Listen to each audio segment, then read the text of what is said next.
ಕೃಷ್ಣೌ ಬಲಜ್ಞಾನಕಾರ್ಯೌ ಕೃಷ್ಣಾರಮಣರಾಜ್ಯದೌ ಪುಷ್ಣೀತಾಂ ಮಮ ಸದ್ಬುದ್ಧಿಂ ವೃಷ್ಣಿವಾಸಿಷ್ಠವಂಶಜೌ ಲಸತು ಶ್ರೀಮದಾನಂದತೀರ್ಥೇಂದುರ್ನೋ ಹೃದಂಬರೆ ಯದ್ವಚಶ್ಚಂದ್ರಿಕಾ ಸ್ವಾಂತಸಂತಾಪಂ ವಿನಿಕೃಂತತಿ ಭವತಿ ಯದನುಭಾವಾತ್ ಏಡಮೂಕೋಪಿ ವಾಗಮಿ ಜಡಮತಿರಪಿ ಜಂತುರ್ಜಾಯತೆ ಪ್ರಾಜ್ಞಮೌಲಿಃ ಸಕಲ ವಚನ ಚೇತೋ ದೇವತಾ ಭಾರತೀ ಸಾ ಮಮ ವಚಸಿ ನಿಧತ್ತಾಂ ಸನ್ನಿಧಿಂ ಮಾನಸೇ ಚ ಆಪಾದಮೌಲಿಪರ್ಯಂತಂ ಗುರುಣಾಂ ಆಕೃತಿಂ ಸ್ಮರೇತ್ ತೇನ ವಿಘ್ನಾಃ ಪ್ರಣಶ್ಯಂತಿ ಸಿದ್ಧ್ಯಂತಿ ಚ ಮನೋರಥಾಃ ತಪಸ್ವಾಧ್ಯಾಯ ಶುಶ್ರೂಷಾ ಕೃಷ್ಣಪೂಜಾರತುಂ ಮುನಿಂ ವಿಶ್ವೇಶಂ ಇಷ್ಟದಂ ವಂದೇ ಪರಿವ್ರಾಟ್ ಚಕ್ರವರ್ತಿನಂ ಹರಶಂಭೋ ಮಹಾದೇವ ವಿಶ್ವೇಶಾಮರವಲ್ಲಭ ಶಿವಶಂಕರ ಸರ್ವಾತ್ಮನ್ ನೀಲಕಂಠ ನಮೋಸ್ತುತೆ ಅಭೀಪ್ಸಿತಾರ್ಥಸಿದ್ಧ್ಯರ್ಥಂ ಪೂಜಿತೋ ಯಸ್ಸುರೈರಪಿ ಸರ್ವವಿಘ್ನಚ್ಛಿದೇ ತಸ್ಮೈ ಗಣಾಧಿಪತಯೇ ನಮಃ.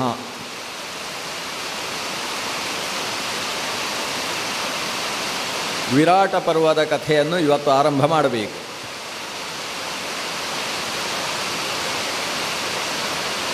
ಮಹಾಭಾರತ ಅಂದರೆ ದೊಡ್ಡ ಮಳೆ ಅಂತ ಅರ್ಥ. ಕಾಲೇ ವರ್ಷತು ಪರ್ಜನ್ಯ ಅಂತ ದೇವರಲ್ಲಿ ಪ್ರಾರ್ಥನೆ ಮಾಡ್ತೇವೆ. ಕಾಲದಲ್ಲಿ ಮಳೆ ಸುರಿಬೇಕು ಅಂತ. ಕಾಲದಲ್ಲಿ ಸರಿಯಾಗಿ ಮಳೆ ಸುರಿಯುವ ಪ್ರದೇಶ ಅಂದರೆ ಅದು ಪರಶುರಾಮ ಕ್ಷೇತ್ರ. ಈ ಪರಶುರಾಮ ಕ್ಷೇತ್ರದಲ್ಲಿ ಕಾಲದಲ್ಲಿ ಮಳೆ, ಕಾಲದಲ್ಲಿ ಬಿಸಿಲು, ಕಾಲದಲ್ಲಿ ಚಳಿ ಅಂದರೆ ಆಯಾ ಕಾಲಕ್ಕೆ ಸಂಬಂಧಪಟ್ಟಂತಹ ಸೂರ್ಯ ಪರಿವರ್ತದ ಪರಿಣಾಮ ಪ್ರಪಂಚದಲ್ಲಿ ಏನಾಗಬೇಕು ಅದು ಆಯಾ ಕಾಲದಲ್ಲಿ ಚೆನ್ನಾಗಿ ನಡೆಯತಕ್ಕಂತಹ ಪ್ರದೇಶ ನಮ್ಮ ಪರಶುರಾಮ ಕ್ಷೇತ್ರ. ಶ್ರೀ ರುದ್ರದೇವರ ಮಹಾಗಣಪತಿ ದೇವರ ಶುಭ ಸನ್ನಿಧಾನದಲ್ಲಿ ಸನ್ನಿಹಿತ ದೇವತಾ ಸನ್ನಿಧಿಯನ್ನು ಭಕ್ತಿಯಿಂದ ನಮಿಸಿಕೊಂಡು ಪೂಜ್ಯರಾದ ಈಶ್ವರ ಭಟ್ಟರು, ತಂತ್ರಿಗಳು ಸೇರಿದ ಎಲ್ಲ ಹಿರಿಯರು ಅವರಿಗೂ ವಂದಿಸಿ ಶ್ರದ್ಧೆಯಿಂದ ಶ್ರವಣ ಮಾಡತಕ್ಕಂತಹ ತಮ್ಮೆಲ್ಲರಿಗೆ ಅಭಿನಂದನೆಗಳನ್ನು ಹೇಳ್ತಾ ನಾವು ನೇರ ಕಥೆಗೆ ಪ್ರವೇಶ ಮಾಡೋಣ. ಯಾಕಂದರೆ ಇರುವುದು ಸಮಯ ನಮಗೆ 7 ದಿವಸದ ಕಾಲ. 7 ದಿವಸ ಅನ್ನುವುದಕ್ಕಿಂತ ಒಂದು 9:30 ಗಂಟೆಯ ಕಾಲ ಇರುವುದು ನಮಗೆ. 9:30 ಅಂತ ಗಟ್ಟಿ ಹೇಳ್ಬೋದು, ಯಾಕಂದರೆ ಕಾಲಕ್ಕೆ ಶುರು ಮಾಡಿ ಕಾಲಕ್ಕೆ ಮುಗಿಸುವ ಒಂದು ವ್ಯವಸ್ಥೆ ಇಲ್ಲಿ ನಡೀತಾ ಇರುವುದರಿಂದ ವಿರಾಟ ಪರ್ವ ಮತ್ತು ಅದರ ಮುಂದೆ ಉದ್ಯೋಗ ಪರ್ವದ ಕೆಲವು ಭಾಗಗಳನ್ನು ಈ ಭಾಗದಲ್ಲಿ ನಾವು ಶ್ರವಣ ಮಾಡೋಣ.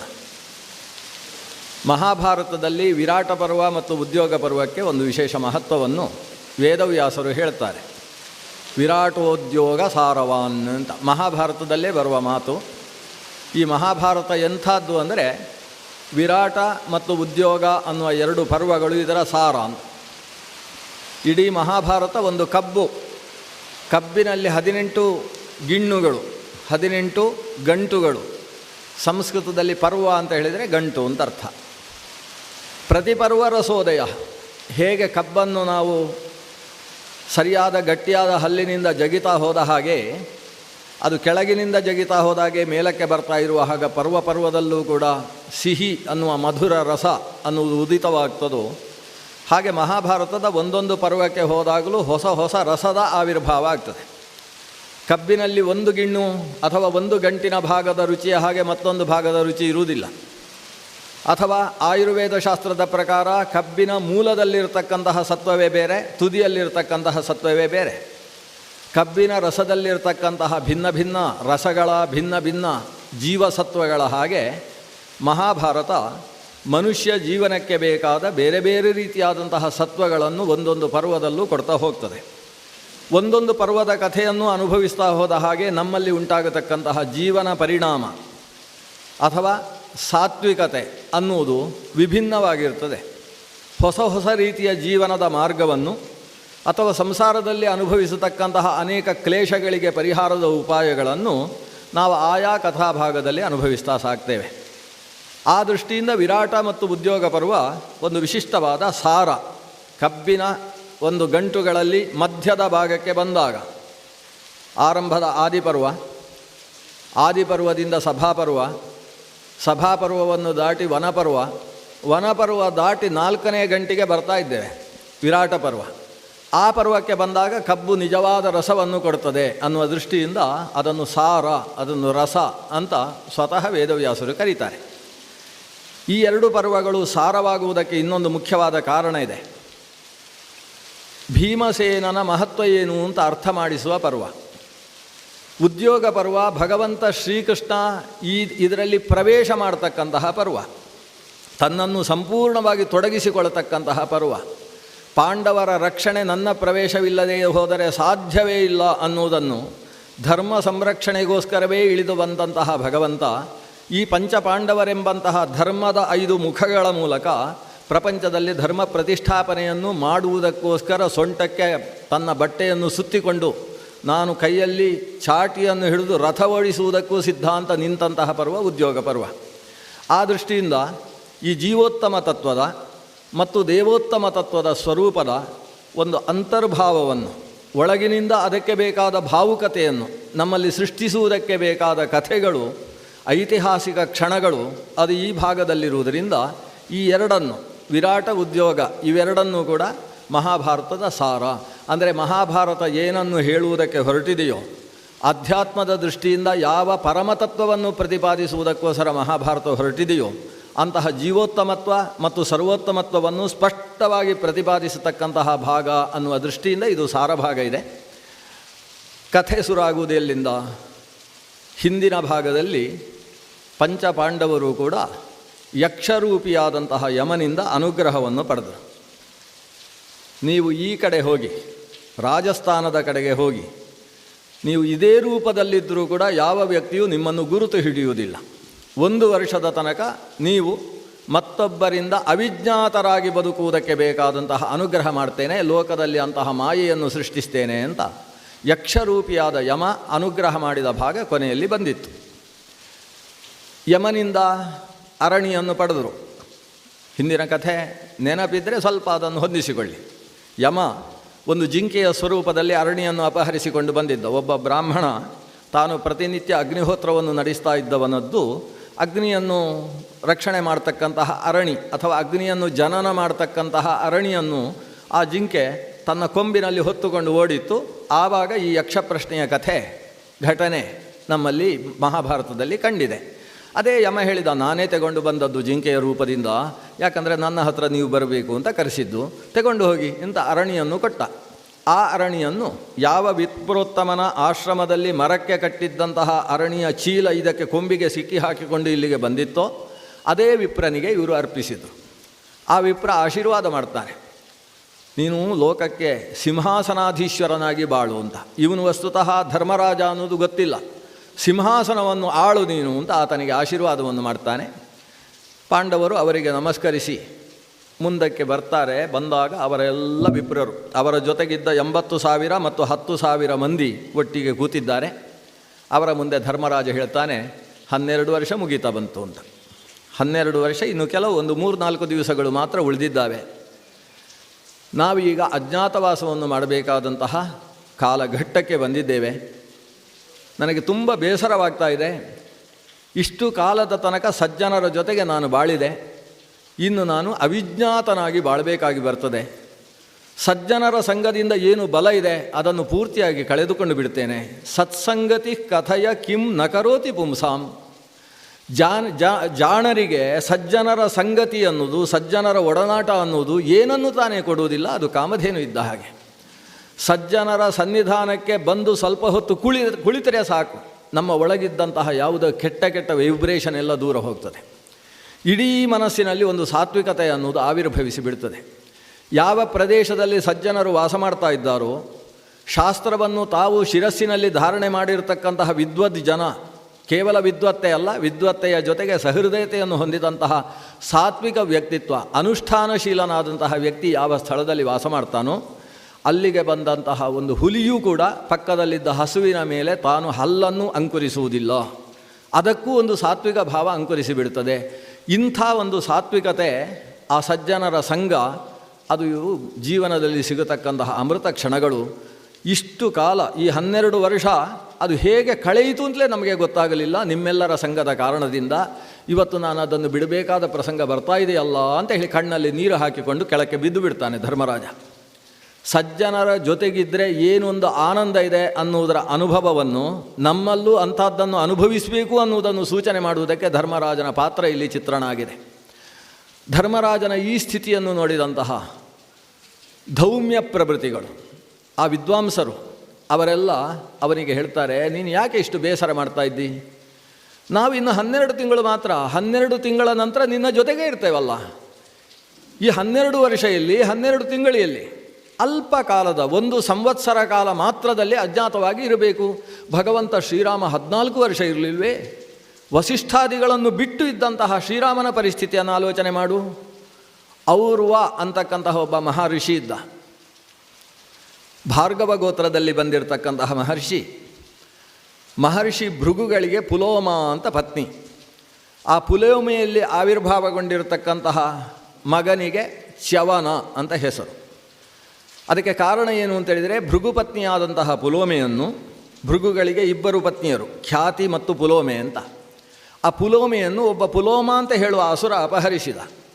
ನಾವು ಮಹಾಭಾರತದಲ್ಲಿ ಹಿಂದಕ್ಕೆ ಈ ಕಥೆಯನ್ನು ಶ್ರವಣ ಮಾಡಿದ್ದೇವೆ.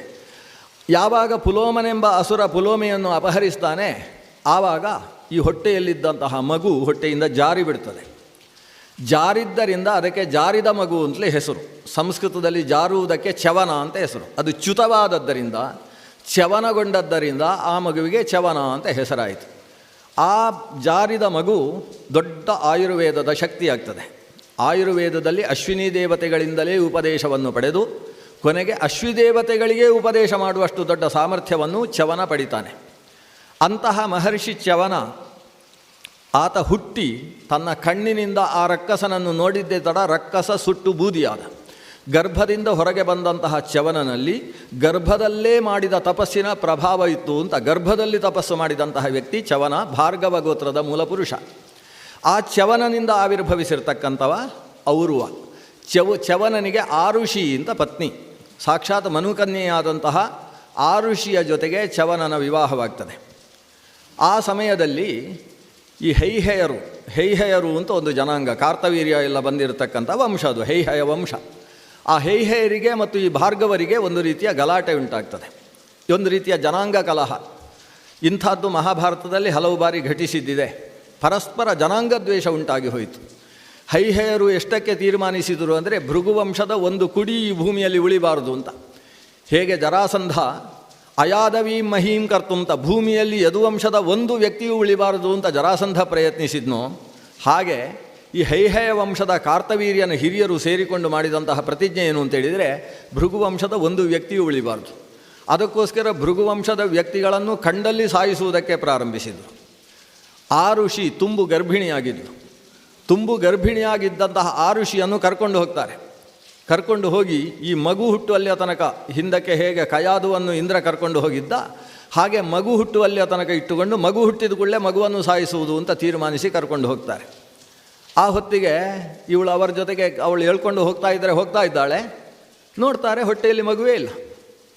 ಅಯ್ಯೋ, ನಮಗೆ ಏನು ಭ್ರಾಂತಿ ಆಗೋಯಿತು, ಗರ್ಭಿಣಿ ಅಂತ ಅಂದ್ಕೊಂಡು ಹೇಳ್ಕೊಂಡು ಹೋಗ್ತಾ ಇದ್ದೇವೆ, ಗರ್ಭಿಣಿಯೇ ಅಲ್ಲ. ಇವರ ಹೆಂಗಸರನ್ನೆಲ್ಲ ಕರೆಸಿ ಪರೀಕ್ಷೆ ಮಾಡಿಸಿದರೆ ಇವಳು ಗರ್ಭಿಣಿ ಅಲ್ಲ ಅಂತ ತೀರ್ಮಾನ ಆಯಿತು. ಹೊಟ್ಟೆ ಖಾಲಿ ಇದೆ, ಬಿಟ್ಬಿಟ್ರಂತೆ.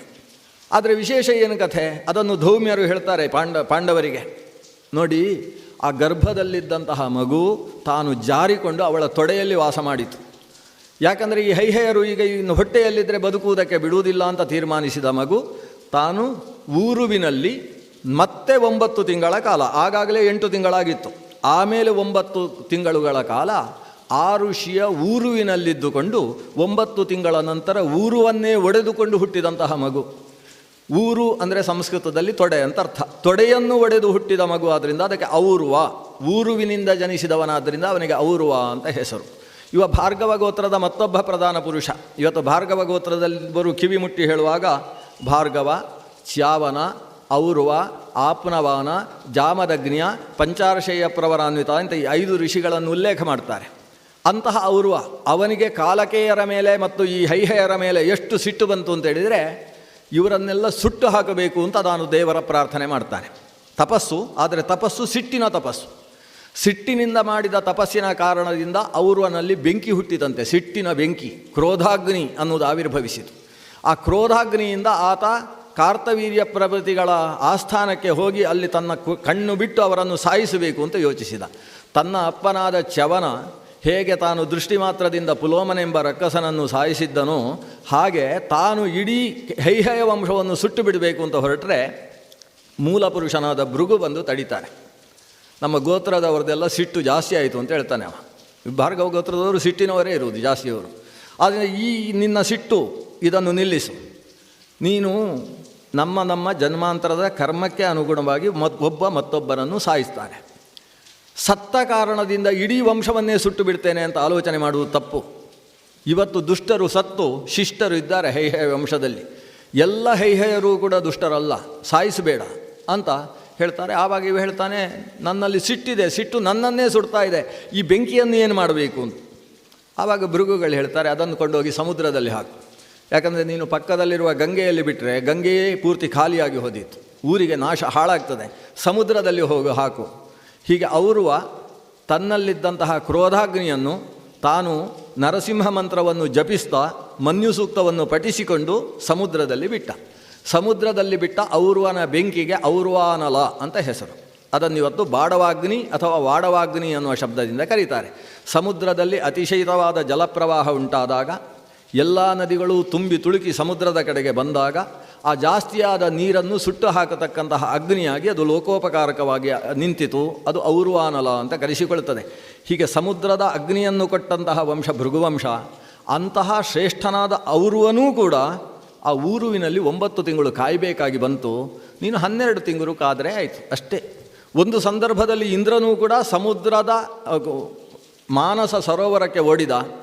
ಮಾನಸ ಸರೋವರದಲ್ಲಿದ್ದಂತಹ ಒಂದು ಕಮಲದ ದಂಟಿನ ಒಳಗೆ ಹೋಗಿ ಕೂತು ಅವಿತುಕೊಂಡು ನರಸಿಂಹ ಮಂತ್ರವನ್ನು ಜಪ ಮಾಡಬೇಕಾದ ಪ್ರಸಂಗ ಬಂತು. ಆವಾಗ ನಹುಷನನ್ನು ದೇವೇಂದ್ರನಾಗಿ ದೇವತೆಗಳು ಸ್ವೀಕಾರ ಮಾಡಿದರು. ಹೀಗೆ ಇಂದ್ರನೂ ಕೂಡ ಓಡಿ ಹೋಗಿ ಅವಿತು ಅಜ್ಞಾತವಾಸವನ್ನು ಮಾಡಿದ್ದಿದೆ, ಇನ್ನು ನಿಮ್ಮದೇನು ದೊಡ್ಡ ಕಥೆ ಅಂತ ಧರ್ಮರಾಜನಿಗೆ ಸಮಾಧಾನ ಆಯ್ತಂತೆ. ಅಲ್ಲ, ನಾನು ಮತ್ತೆ ಕೊನೆಗೆ ಹೇಳ್ತಾನೆ ಅವ ಕಣ್ಣೆಲ್ಲ ಒರೆಸಿಕೊಂಡು, ಅಲ್ಲ ನಾನು ಹೇಳಿದ ವಿಷಯ ಬೇರೆ, ನೀವು ಹೇಳಿದ್ದೇ ಬೇರೆ ಅಂತ ಹೇಳ್ತಾರೆ. ನನಗೆ ಬೇಸರವಾಗಿದ್ದದ್ದು ನಾನು ಅಜ್ಞಾತವಾಸ ಮಾಡಬೇಕಲ್ಲ ಅಂತ ಬೇಸರ ಅಲ್ಲ ನನಗೆ, ನಿಮ್ಮ ಸತ್ಸಂಗವನ್ನು ಬಿಡಬೇಕಲ್ಲ, ನಿಮ್ಮನ್ನು ಬಿಟ್ಟು ನಾನು ದೂರದಲ್ಲಿರಬೇಕಲ್ವ, ಅದಕ್ಕೋಸ್ಕರ ಬೇಸರಿಸಿಕೊಂಡಿದ್ದೇನೆ. ಆವಾಗ ಧೌಮ್ಯರು ಹೇಳ್ತಾರೆ, ಬೇಸರಿಸಬೇಡ, ನಾವು ನಿಮ್ಮನ್ನು ಕಾಣ್ತೇವೆ. ಇನ್ನು ಸರಿಯಾಗಿ 12ನೇ ತಿಂಗಳಿಗೆ ನೀನು ಸಿಂಹಾಸನದಲ್ಲಿ ಕುಳಿತದ್ದನ್ನು ನೋಡಿ ನಿನ್ನ ಜೊತೆಗೆ ನಾವು ಬರ್ತೇವೆ. ಅಲ್ಲಿಯ ತನಕ ಧರ್ಮ ಪರಿಪಾಲನೆಗೋಸ್ಕರ ಏಕಾಂಗಿಯಾಗಿ ಇದ್ದುಕೊಂಡು ನೀನು ಆತ್ಮಶ್ರೇಯಸ್ಸನ್ನು ಸಾಧನೆ ಮಾಡಿಕೊ. ಒಳಗಿನಿಂದ ಒಳಗೆ ದೇವರನ್ನು ಆರಾಧನೆ ಮಾಡು. ಮತ್ತೊಬ್ಬರ ಜೊತೆಗೇ ಇದ್ದಾಗ ಎಷ್ಟು ಚೆನ್ನಾಗಿ ಸಾಧನೆ ಮಾಡ್ಬೋದೋ ಅದಕ್ಕಿಂತ ಹೆಚ್ಚು ಏಕಾಕಿಯಾಗಿದ್ದಾಗ ಸಾಧನೆ ಮಾಡ್ಬೋದು. ಅಂದರೆ ಏಕಾಂಗಿಯಾಗಿ ಅಂತರ್ಮುಖಿಯಾಗಿ ಸಾಧನೆ ಮಾಡು ಅಂತ ಹೇಳಿದರು.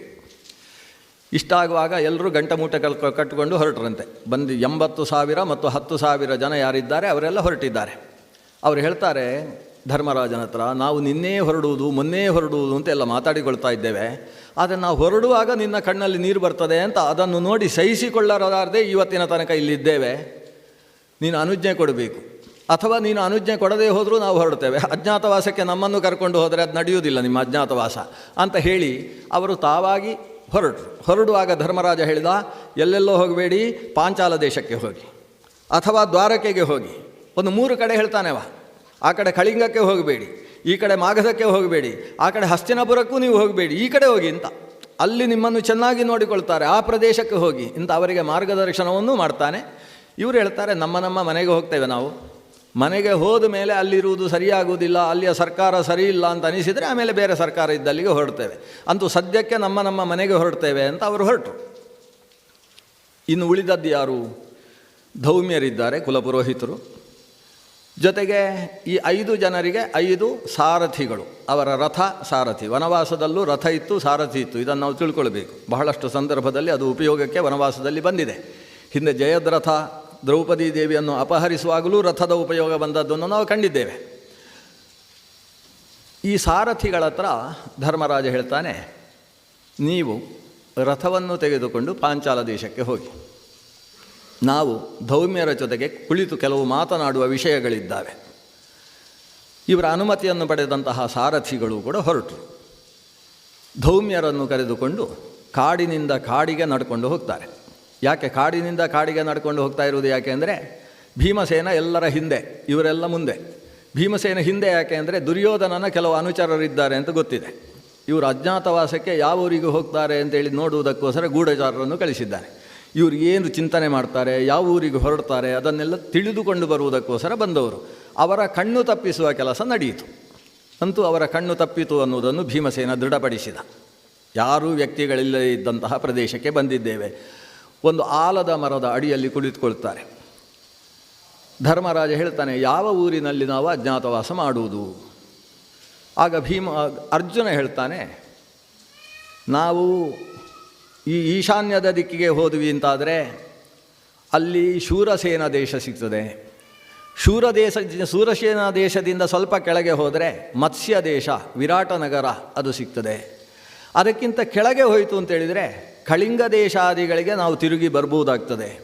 ಯಾಕಂದರೆ ಆ ಕಡೆಯಲ್ಲಿರತಕ್ಕಂತಹ ಆಂಧ್ರ ದೇಶ ಅದು ನಮಗೆ ಯುಕ್ತವಾದದ್ದಲ್ಲ. ಅದರಿಂದ ಕಳಿಂಗದ ಕಡೆಗೆ ಬರ್ಬೋದು, ಇಲ್ಲ ಮಗಧ ದೇಶದ ಕಡೆಗೆ ಹೋಗ್ಬೋದು.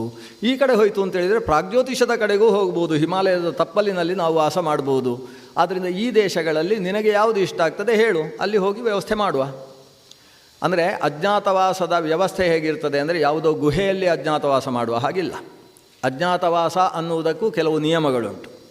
ಅನೇಕ ಜನರು ಸೇರಿರುವ ಪ್ರದೇಶದಲ್ಲಿರಬೇಕು. ಅಂದರೆ ಕಲ್ಲು ಒಡೆಯುವ ಜಾಗ ಇರ್ತದೆ, ಅಲ್ಲಿ ಅಷ್ಟು ಜನರ ಮಧ್ಯದಲ್ಲಿ ಇವರು ಕಲ್ಲು ಒಡೆಯುವುದಕ್ಕೆ ಸೇರ್ಬೋದು.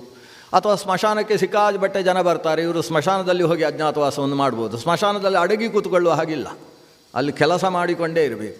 ಇಲ್ಲ ದೊಡ್ಡ ರಾಜಸ್ಥಾನದಲ್ಲಿ ಹೋಗಿರತಕ್ಕಂಥದ್ದು, ದೊಡ್ಡ ಯಜ್ಞವಾಟದಲ್ಲಿ ಹೋಗಿ ಯಜ್ಞಕ್ಕೆ ಬೇಕಾದ ಸಹಕಾರವನ್ನು ಮಾಡಿಕೊಂಡು ಅಜ್ಞಾತವಾಸವನ್ನು ಮಾಡ್ಬೋದು. ಅಂತೂ ಜನಸಮ್ಮರ್ದ ಇರುವ ಪ್ರದೇಶದಲ್ಲಿ ಅಜ್ಞಾತವಾಸ ಮಾಡಬೇಕೇ ಹೊರತು ಗುಹೆಯಲ್ಲಿ ಹೋಗಿ ಇಲ್ಲ ಮಣ್ಣಿನ ಒಳಗೆ ಕೂತುಕೊಂಡು ನಾವು ಉಸಿರಾಡಿಕೊಂಡು ಬದುಕ್ತೇವೆ ಈ ಕ್ರಮದಲ್ಲಿ ಅಜ್ಞಾತವಾಸ ಅನ್ನುವುದು ಇಲ್ಲ. ಎಲ್ಲರ ಜೊತೆಗಿದ್ದು ಅಜ್ಞಾತವಾಸ ನಡೆಸಬೇಕು. ಅಜ್ಞಾತವಾಸದ ಮೂಲ ಉದ್ದೇಶ ಏನು? ವನವಾಸ ಮತ್ತು ಅಜ್ಞಾತವಾಸ ಇದನ್ನು ವಿಧಾನ ಮಾಡುವುದರ ಹಿನ್ನೆಲೆ ಮುಂದಕ್ಕೆ ಇವರು ಸಿಂಹಾಸನದಲ್ಲಿ ಕೂತುಕೊಳ್ಳಬಾರದು ಅಂತ ಇಷ್ಟೇ. ಒಂದು ಬಾರಿ ಅವರನ್ನು ವನವಾಸ ಅಜ್ಞಾತವಾಸಕ್ಕೆ ಕಳಿಸಿದರೆ ಆಮೇಲೆ ಅವರಿಗೆ ಸಿಂಹಾಸನ ಬೇಕು ಅಂತ ಅನಿಸುವುದಿಲ್ಲ. ಯಾಕಂದರೆ ವನವಾಸದ ಕಾಲದಲ್ಲಿ ಒಂದಷ್ಟು ಸಜ್ಜನರ ಜೊತೆಗೆ ಅಥವಾ ತಪಸ್ಸು ಮಾಡಿಕೊಂಡು ಬದುಕ್ತಾರೆ, ಅಥವಾ ಅಲ್ಲೇ ಹುಲಿ ಸಿಂಹಗಳಿಗೆ ಸಿಕ್ಕು ಸತ್ತು ಹೋಗ್ತಾರೆ, ಮುಂದಕ್ಕೆ ಬರುವುದಿಲ್ಲ. ವನವಾಸ ಮುಗಿಸಿ ಅಜ್ಞಾತವಾಸಕ್ಕೆ ಹೋದರು ಅಂತೇಳಿದರೆ ಅಲ್ಲಿ ಮತ್ತೊಬ್ಬರ ಕೈಯ ಕೆಳಗೆ ಮಾಡಬಾರದ ಕೆಲಸ ಮಾಡಿಕೊಂಡು ಬದುಕಬೇಕಾಗ್ತದೆ. ಅಂತಹ ಬದುಕು ಸಾಗಿಸಿದ ಮೇಲೆ ಅವರಿಗೆ ಸಿಂಹಾಸನದಲ್ಲಿ ಕೂತುಕೊಳ್ಳಬೇಕು ಅನ್ನೋ ಮನಸ್ಸು ಬರುವುದಿಲ್ಲ. ಈ ದೃಷ್ಟಿಕೋನದಿಂದ ಅಜ್ಞಾತವಾಸದ ವಿಧಾನ ಇರುತ್ತದೆ. ಆದರೆ ದುರ್ಯೋಧನ ಮತ್ತು ಶಕುನಿ ಇನ್ನಷ್ಟು ಆಲೋಚನೆ ಮಾಡಿದ್ದಾರೆ. ಅಜ್ಞಾತವಾಸ ಕಾಲದಲ್ಲಿ ಇವರನ್ನು ನಾವು ಒಬ್ಬರನ್ನು ಗುರುತಿಸಿದರೂ ಕೂಡ ಮತ್ತೆ 12 ವರ್ಷ ವನವಾಸ, ಮತ್ತೆ 1 ವರ್ಷದ ಅಜ್ಞಾತವಾಸ ನಡೆಸಬೇಕು ಅಂತ ಹೀಗೊಂದು ತೀರ್ಮಾನ ಮಾಡಿದ್ದಾರೆ. ಆದ್ದರಿಂದ ಇವರು ಮತ್ತೆ ಆಲೋಚನೆ ಮಾಡ್ತಾರೆ, ಇಷ್ಟರಲ್ಲಿ ವಿರಾಟನ ಮನೆ ಒಳ್ಳೆಯದು ಅಂತ ನನಗೆ ಅನಿಸುತ್ತೆ, ಧರ್ಮರಾಜ ಹೇಳುವುದು. ಕಾರಣ ಏನು ಅಂತೇಳಿದರೆ, ವಿರಾಟ ರಾಜ ಪರಮ ಧರ್ಮಜ್ಞ, ಜೊತೆಗೆ ಧಾರ್ಮಿಕ ಮೇಲೆ ಬಹಳ ಪ್ರೀತಿ. ಆತ ಧರ್ಮನಿಷ್ಠರಾದ ವ್ಯಕ್ತಿಗಳನ್ನೇ ತನ್ನ ಜೊತೆಗೆ ಇರಿಸಿಕೊಂಡಿದ್ದಾನೆ. ಅಧಾರ್ಮಿಕನಾದ ಒಬ್ಬನೇ ಒಬ್ಬ ಅವನ ಜೊತೆಗಿದ್ದಾನೆ ಅಂತೇಳಿದರೆ ಅವನ ಭಾವನಾದಂತಹ ಕೀಚಕ. ಅವನನ್ನು ಬಿಟ್ಟರೆ ಅವನ ಜೊತೆಗೆ ಇರತಕ್ಕಂಥವರೆಲ್ಲ ಪರಮ ಧಾರ್ಮಿಕರು. ಅದರ ಜೊತೆಗೆ ಆತ ಪರಮ ಭಗವದ್ಭಕ್ತ. ಶ್ರೀಕೃಷ್ಣನ ಮೇಲೆ ಅತಿಶಯಿತವಾದಂತಹ ಪ್ರೀತಿ ಭಕ್ತಿಗಳು ಆತನಲ್ಲಿ ನೆಲೆಗೊಂಡಿದ್ದಾವೆ. ಆದ್ದರಿಂದ ನಾವು ವಿರಾಟನ ಊರಲ್ಲಿರುವುದು ಒಳ್ಳೆಯದು. ಅದಕ್ಕೆ ಅರ್ಜುನ ಮಾತು ಸೇರಿಸ್ತಾನೆ, ಹೌದು ವಿರಾಟನ ಮನೆಯಲ್ಲಿ ಚೆನ್ನಾಗಿ ಮಳೆ ಆಗ್ತದೆ, ಅವನ ಯಜ್ಞಯಾಗಗಳು ನಿರಂತರ ನಡೀತಾ ಇರ್ತವೆ, ಅಲ್ಲಿ ಯಾವ ವ್ಯಕ್ತಿಯೂ ಕೂಡ ದುರ್ಭಿಕ್ಷದ ಕಾರಣದಿಂದ ಮರಣವನ್ನಪ್ಪಿದ್ದು ಅನ್ನುವುದಿಲ್ಲ. ದೇವತೆಗಳ ಪ್ರೀತಿಯನ್ನು ಪಡೆದಂತಹ ನಾಡು ಮತ್ಸ್ಯದೇಶ. ಮತ್ಸ್ಯದೇಶವನ್ನು ದಾಟಿ ಹೋದರೆ ಮರುಭೂಮಿ. ಆದರೆ ಮರುಭೂಮಿಯ ಪಕ್ಕದಲ್ಲೇ ಇರತಕ್ಕಂತಹ ಈ ಮತ್ಸ್ಯದೇಶ ಅದು ನಿರಂತರ ಮತ್ಸ್ಯಗಳಿಂದ ಓಡಾಡತಕ್ಕಂತಹ ತಟಾಕ, ಕೂಪ, ವಾಪಿಗಳಿಂದ ಕೂಡಿರತಕ್ಕಂತಹ ಸುಂದರ ಪ್ರದೇಶ, ಕಾನನ ಭೂಯಿಷ್ಠವಾದಂತಹ ಪ್ರದೇಶ. ಆದ್ದರಿಂದ ಆ ಪ್ರದೇಶದಲ್ಲೇ ವಾಸ ಮಾಡೋಣ. ದ್ರೌಪದಿ ದೇವಿಯೂ ಹ್ಞೂ ಅಂತ ಹೇಳ್ತಾಳೆ. ಹೀಗಾಗಿ ಎಲ್ಲರ ಅನುಮತಿ ಸಿಕ್ಕಿದ ಕಾರಣದಿಂದ ವಿರಾಟನಗರ ಅಂತ ತೀರ್ಮಾನ ಆಗ್ತದೆ. ಯಾರು ಏನು ವೇಷ ಹಾಕಿಕೊಳ್ಳುವುದು ಅಂತ ಮುಂದಿನ ಪ್ರಶ್ನೆ. ಪಾತ್ರ ವ್ಯವಸ್ಥೆ ಆಗಬೇಕಲ್ಲ. ಒಂದು ಯಕ್ಷಗಾನ ಇದ್ದರೆ ಅದರಲ್ಲಿ ಯಾರ ವೇಷ ಯಾರ್ದು ಅಂತ ಮೊದಲೊಂದು ಕೂತ್ಕೊಂಡು ಚಿಂತನೆ ನಡೆಸಲಿಕ್ಕುಂಟು. ಹಾಗೆ ಇಲ್ಲಿ ಚಿಂತನೆ ಏನು, ಯಾರು ಯಾವ ರೀತಿ ಅಜ್ಞಾತವಾಸ. ಧರ್ಮಜ ಹೇಳ್ತಾನೆ, ನಾನು ಧೌಮ್ಯರು ಅನುಮತಿ ಕೊಡುವುದಾದರೆ ನಾನು ಸನ್ಯಾಸಿ ವೇಷ ಹಾಕುವುದಕ್ಕೆ ಸಿದ್ಧ. ಆದರೆ ಧೌಮ್ಯರ ಅನುಮತಿ ಯಾಕೆ ಬೇಕು ಅಂತೇಳಿದರೆ, ನಾನು ಬ್ರಾಹ್ಮಣ ವೇಷ ಹಾಕೋದಕ್ಕೆ ಬ್ರಾಹ್ಮಣರ ಅನುಮತಿ ಬೇಕು. ಇಲ್ಲ ನೀನು ಬ್ರಾಹ್ಮಣ ವೇಷ ಹಾಕ್ಕೊಂಡಿದ್ಯಾ ಅಂತ ಅವರು ಬೈಯೋ ಹಾಗಿಲ್ಲ. ಅದಕ್ಕೆ ನಾನು ಸನ್ಯಾಸಿ ವೇಷ ಹಾಕ್ಕೊಳ್ಬೇಕು, ತಾವು ಅನುಮತಿ ಕೊಡಬೇಕು. ಯಾಕೆ ಸನ್ಯಾಸಿ ವೇಷವನ್ನೇ ನಾನು ಆರಿಸಿಕೊಳ್ತೇನೆ ಅಂದರೆ, ನಾನು ಸಿಂಹಾಸನದಲ್ಲಿ ಕೂತು ಒಂದು ಬಾರಿ ಶಿರಸ್ಸಿನಲ್ಲಿ ಕಿರೀಟವನ್ನು ಇಡಿಸಿಕೊಂಡವ. ಸಾಕ್ಷಾತ್ ವೇದವ್ಯಾಸರು ಬಂದು ಕಿರೀಟವನ್ನು ನನ್ನ ಶಿರದಲ್ಲಿ ಧಾರಣೆ ಮಾಡಿಸಿ ಮಂತ್ರಾಕ್ಷತೆ ಹಾಕಿ ಹೋಗಿದ್ದಾರೆ. ಅಂತಹ ವ್ಯಕ್ತಿ ಮತ್ತೊಬ್ಬ ಚಕ್ರವರ್ತಿಗೆ ಕಾಲಿಗೆ ಬೀಳುವುದು ಸಮಂಜಸ ಅಲ್ಲ. ವಿರಾಟನೇನೂ ಚಕ್ರವರ್ತಿ ಅಲ್ಲ, ವಿರಾಟ ಒಬ್ಬ ಸಾಮಂತ ರಾಜ. ಅಂತಹ ವಿರಾಟನಿಗೆ ಕಾಲಿಗೆ ಬಿದ್ದು ನಾನು ಅವನ ಜೊತೆಗೆ ವಾಸ ಮಾಡುವುದು ಸಮಂಜಸ ಅಲ್ಲ. ಮಾಡುವುದಾದರೆ ನನಗೆ ಅವರ ನಮಸ್ಕಾರ ಮಾಡಬೇಕು. ಅಪ್ಪನೂ ನಮಸ್ಕಾರ ಮಾಡಬಹುದಾದ ಒಂದು ಸ್ಥಾನ ಅಂದರೆ ಅದು ಸನ್ಯಾಸ. ಆದ್ದರಿಂದ ನಾನು ಸನ್ಯಾಸಿಯಾಗಿ ಹೋಗ್ತೇನೆ. ಆಗ ಧೌಮ್ಯರು ಕೇಳ್ತಾರೆ, ಒಳ್ಳೆಯದು ಸನ್ಯಾಸಿಯಾಗಿ ಹೋಗು, ಆದರೆ ಅಲ್ಲಿ ಹೋದಾಗ ನೀನು ಯಾರು ಅಂತ ಕೇಳಿದರೆ ಏನು ಹೇಳ್ತಿ? ಯಾಕೆ ನಿನ್ನನ್ನು ನಂಬಲಿಕ್ಕೆ ಬರುವುದಿಲ್ಲ. ಪರಮ ಸತ್ಯ ಅಂದರೆ ಸತ್ಯ ನಿನ್ನು. ಅದು ಯಾವುದೋ ಮುಂದಕ್ಕೆ ಕುರುಕ್ಷೇತ್ರ ಯುದ್ಧದಲ್ಲಿ ನಡೆಯುತ್ತಲ್ವ, ಅಶ್ವತ್ಥಾಮ ಹತಃ ಅಂತ ಹೇಳಿದರೆ ಹೇಳಲಿಕ್ಕೆ ಬರದೇ ಇದ್ದವ ಇವ. ಅಂಥವಾ ಏನು ಹೇಳ್ತಿ? ಅದಕ್ಕೆ ನಾನು ಸನ್ಯಾಸಿ ವ್ರತದಲ್ಲಿದ್ದೇನೆ ಅಂತ ಹೇಳ್ತೇನೆ. ನಾನು ನಿಜವಾದ ಸನ್ಯಾಸಿಯೋ ಗೊತ್ತಿಲ್ಲ ಅಂತ ಹೇಳ್ತೇನೆ ಅಂತ. ಇವ ಹೇಗೆ ಸುಳ್ಳು ಹೇಳಬೇಕು, ಸತ್ಯವಾಗುವ ಹಾಗೆ ಸುಳ್ಳು ಹೇಳುವ ಹಾಗೆ ಎಲ್ಲ ವ್ಯವಸ್ಥೆ ಧೌಮ್ಯರು ಮಾಡಿಕೊಡ್ತಾರೆ. ನೀನು ಹೀಗೆ ಹೇಳಬೇಕಲ್ಲಿ, ಹೀಗೆ ಹೇಳಿ ಅಲ್ಲಿ ವಾಸ ಮಾಡು. ಹೆಸರೇನು ಇಟ್ಟುಕೊಳ್ಳೋದು? ನಾನು ಯಾರು ಅಂತ ಗೊತ್ತಿಲ್ಲ ಅಂತ ಹೆಸರಿಟ್ಕೋತೇನೆ. ಸನ್ಯಾಸಿಗೆ ಒಳ್ಳೆಯ ಹೆಸರು ಅದು. ಕಂಕಹ ಅಂತ ಇವನ ಹೆಸರಂತೆ. ಕಂಕ, ಕಮ್ ಅಂದರೆ ಯಾರನ್ನು, ಕಹ ಅಂದರೆ ಯಾರು ಅಂತ ಅರ್ಥ. ಯಾರು ಯಾರನ್ನು ಅಂತ ಇವನ ಹೆಸರೇ ಹಾಗೆ. ಕಂಕ ಅಂತ ಇವನಿಗೆ ಹೆಸರಿಟ್ಕೋತಾನಂತೆ. ಹೆಸರಿಟ್ಟುಕೊಂಡು ಈತ ಏನು ಮಾಡ್ತೀಯ ಅಲ್ಲಿ ಹೋಗಿ? ಸನ್ಯಾಸಿಯಾಗಿ ನನಗೆ ಗೊತ್ತಿರತಕ್ಕಂಥದ್ದು ಜ್ಯೋತಿಷ್ಶಾಸ್ತ್ರ. ಅವನು ಹೇಳ್ತಾನೆ, ಜ್ಯೋತಿಷ್ಶಾಸ್ತ್ರೇ ಶಾಕುನೇ ಶಕುನ ಶಾಸ್ತ್ರದ ಬಗ್ಗೆ ಒಳ್ಳೆಯ ಅಧ್ಯಯನ ಇದೆ ನನ್ನ ಹತ್ರ. ಧರ್ಮಾರ್ಥ ಕಾಮಮೋಕ್ಷಗಳ ಬಗ್ಗೆ ಬಹಳಷ್ಟು ಓದಿದ್ದೇನೆ. ಮುಖ್ಯವಾಗಿ ಧರ್ಮಶಾಸ್ತ್ರದಲ್ಲಿ ಯಾವ ಜಿಜ್ಞಾಸೆ ಬಂದರೂ ಉತ್ತರ ಕೊಡಬಲ್ಲೆ. ಎಲ್ಲಕ್ಕಿಂತ ಹೆಚ್ಚಾಗಿ ಚೆನ್ನಾಗಿ ದಾಳ ಹಾಕುವಂತಹ ಕಥೆ ದ್ಯೂತದಲ್ಲಿ ಮಹಾಪರಿಣತ. ಮೊನ್ನೆ ಬೃಹದಶ್ವರ ಕೈಯಿಂದ ನಾನು ದ್ಯೂತದ ಅಕ್ಷ ಹೃದಯವನ್ನು ಕೂಡ ಅಭ್ಯಾಸ ಮಾಡಿದ್ದೇನೆ. ಮಹಾಪರಿಣತನಾಗಿದ್ದೇನೆ. ನನ್ನ ದ್ಯೂತದಲ್ಲಿ ಏನು ಪರಿಣತಿ ಇದೆ ಅನ್ನೋದನ್ನು ನಾನು ಅವನಿಗೆ ತೋರಿಸ್ತೇನೆ. ಆವಾಗ ಭೀಮಸೇನ ಕೇಳ್ತಾನೆ, ಸನ್ಯಾಸಿಗಳು ದ್ಯೂತ ಆಡಿದರೆ ನಾಳೆ ನಿನ್ನನ್ನು ಹೊರಗೆ ಎಲ್ಲೋ ಕಳಿಸ್ತಾರೆ. ಸನ್ಯಾಸಿಗಳು ದ್ಯೂತ ಆಡುವುದಕ್ಕೆ ಅವಕಾಶ ಇಲ್ಲ. ಅದಕ್ಕೆ ಧರ್ಮರಾಜ ಹೇಳ್ತಾನೆ, ನಾನು ಹೇಳ್ತೇನೆ ಅವನ ಹತ್ರ, ನಿಜ ಸನ್ಯಾಸಿ ಅಲ್ಲ ಅಂತ ಹೇಳ್ತೇನೆ ನಾನು ಅಂತ. ನಾನು ನಿಜ ಸನ್ಯಾಸಿ ಅಲ್ಲ, ವ್ರತದ ಕಾರಣದಿಂದ 1 ವರ್ಷದ ಸನ್ಯಾಸಿಯಾಗಿದ್ದೇನೆ. ಅದಕ್ಕೆ ಕಾರಣಗಳನ್ನು ಹೇಳಿ ಅವನನ್ನು ಒಪ್ಪಿಸ್ತೇನೆ. ಹಾಗೆ ಸನ್ಯಾಸಿಯಾಗಿ ನಾನು ವಾಸ್ತವ ಸನ್ಯಾಸಿ ಅಲ್ಲ ಅನ್ನೋದನ್ನು ಲೋಕಕ್ಕೆ ಪ್ರಕಟಪಡಿಸುವುದಕ್ಕೋಸ್ಕರವೇ ನಾನು ದ್ಯೂತಾಡ್ತೇನೆ. ಆದರೆ ದ್ಯೂತಾಡುವುದು ಇನ್ನೊಂದು ಕಾರಣಕ್ಕೋಸ್ಕರ. ಶಕುನಿ ನನ್ನನ್ನು ಸೋಲಿಸುವುದಕ್ಕೆ ಸಾಧ್ಯವೇ ಇಲ್ಲ ಅನ್ನೋದನ್ನು ಜಾಹೀರು ಮಾಡುವುದಕ್ಕೋಸ್ಕರ. ಶಕುನಿ ನನ್ನನ್ನು ಸೋಲಿಸಿರುವುದು ಕಪಟದಿಂದಲೇ ಹೊರತು ಸ್ವಸಾಮರ್ಥ್ಯದಿಂದ ಅಲ್ಲ ಅನ್ನುವುದನ್ನು ಇಡೀ ದೇಶ ಅರ್ಥ ಮಾಡಿಕೊಳ್ಳಬೇಕು ಅನ್ನುವ ಕಾರಣದಿಂದ ಒಂದು ಬಾರಿಯೂ ವಿರಾಟ ನನ್ನನ್ನು ಸೋಲಿಸಲಿಕ್ಕೆ ಸಾಧ್ಯವಿಲ್ಲದೆ ಇರುವ ರೀತಿಯಲ್ಲಿ, ವಿರಾಟ ಸಾಮಾನ್ಯ ಅಲ್ಲ, ದ್ಯೂತದಲ್ಲಿ ಮಹಾಪಳಗಿದವ, ಅವನ ಕೈಯಲ್ಲಿ ಒಂದು ಸೋಲನ್ನು ಅನುಭವಿಸದೆ ನಾನು ಅವನಿಗೆ ದ್ಯೂತ ಕಲಿಸ್ತೇನೆ. ಭೀಮಸೇನ ಹೇಳಿದ, ಸರಿ ಇದೆ, ಹೊರಡು. ದೈವ ಕೇಳ್ತಾನೆ, ನಿಂದೇನು ವೇಷ ಅಂತ. ನನಗೆ ಅದು ಮೊದಲು ತೀರ್ಮಾನ ಆಗಬೇಕು, ಉಳಿದವರ ವೇಷ ಎಲ್ಲ ಏನು ಅಂತ ತೀರ್ಮಾನ ಆಗಬೇಕು. ಭೀಮಸೇನ ಹೇಳ್ತಾನೆ, ನಾನು ಯಾವ ವೇಷ ಹಾಕಿದರೂ ನನಗೆ ಹಾಕುವ ಊಟ ಸರಿಯಾಗೋದಿಲ್ಲ. ನನಗೆ ದ್ರೌಪದಿ ದೇವಿ ಬಡಿಸಿದ್ರೇ ಊಟ ಸರಿಯಾಗೋದು. ಯಾಕಂದ್ರೆ ನನ್ನ ಹೊಟ್ಟೆಗೆ ಎಷ್ಟು ಬೇಕು ಅಂತ ಗೊತ್ತಿರುವುದು ಒಂದು ಕುಂತಿಗೆ, ಒಂದು ದ್ರೌಪದಿಗೆ, ಇಬ್ಬರಿಗೆ ಮಾತ್ರ. ಆದ್ದರಿಂದ ನಾನು ಊಟದ ವ್ಯವಸ್ಥೆಯನ್ನು ನೋಡಿಕೊಳ್ಳುವ ವೇಷ ಹಾಕೋತೇನೆ ಅಂತ ಹೇಳಿದ. ಊಟದ ವ್ಯವಸ್ಥೆ. ಧರ್ಮರಾಜನಿಗೆ ಆಶ್ಚರ್ಯ ಆಯಿತು, ಊಟದ ವ್ಯವಸ್ಥೆ ನಿನ್ನದು ಅಲ್ಲ. ನಾನು ವಲಲ ಅನ್ನುವ ಹೆಸರಿನಿಂದ ಸೂದ ವೇಷವನ್ನು ಹಾಕಿಕೊಳ್ತಾನೆ. ಸೂದ ಅಂತ ಹೇಳಿದರೆ ಅಡಿಗೆ ಭಟ್ರ ವೇಷ ಹಾಕ್ಕೊಳ್ತೇನೆ. ಈ ಅಡಿಗೆ ಭಟ್ರು ಅನ್ನೋದು ಆಧುನಿಕ ಕಾಲದಲ್ಲಿ ಸೇರಿದ್ದು. ಅಡಿಗೆಯವರು ಅನ್ನೋದು ಪ್ರಾಚೀನ ಕಾಲದ ಕಥೆ. ಅದರಿಂದ ಅಡಿಗೆಯವನಾಗಿ, ಭಟ್ಟ ಅನ್ನುವ ಶಬ್ದ ಅಡಿಗೆಯ ಜೊತೆಗೆ ಯಾಕೆ ಸೇರಿರ್ತದೆ ಅಂದರೆ, ಭಟ್ಟ ಅನ್ನುವ ಶಬ್ದಕ್ಕೆ ಸಂಸ್ಕೃತದಲ್ಲಿ ಅರ್ಥ ಏನಂದರೆ ವಿಜ್ಞಾತ ಭಾರತ ಪುರಾಣ ರಹಸ್ಯನಾದವ.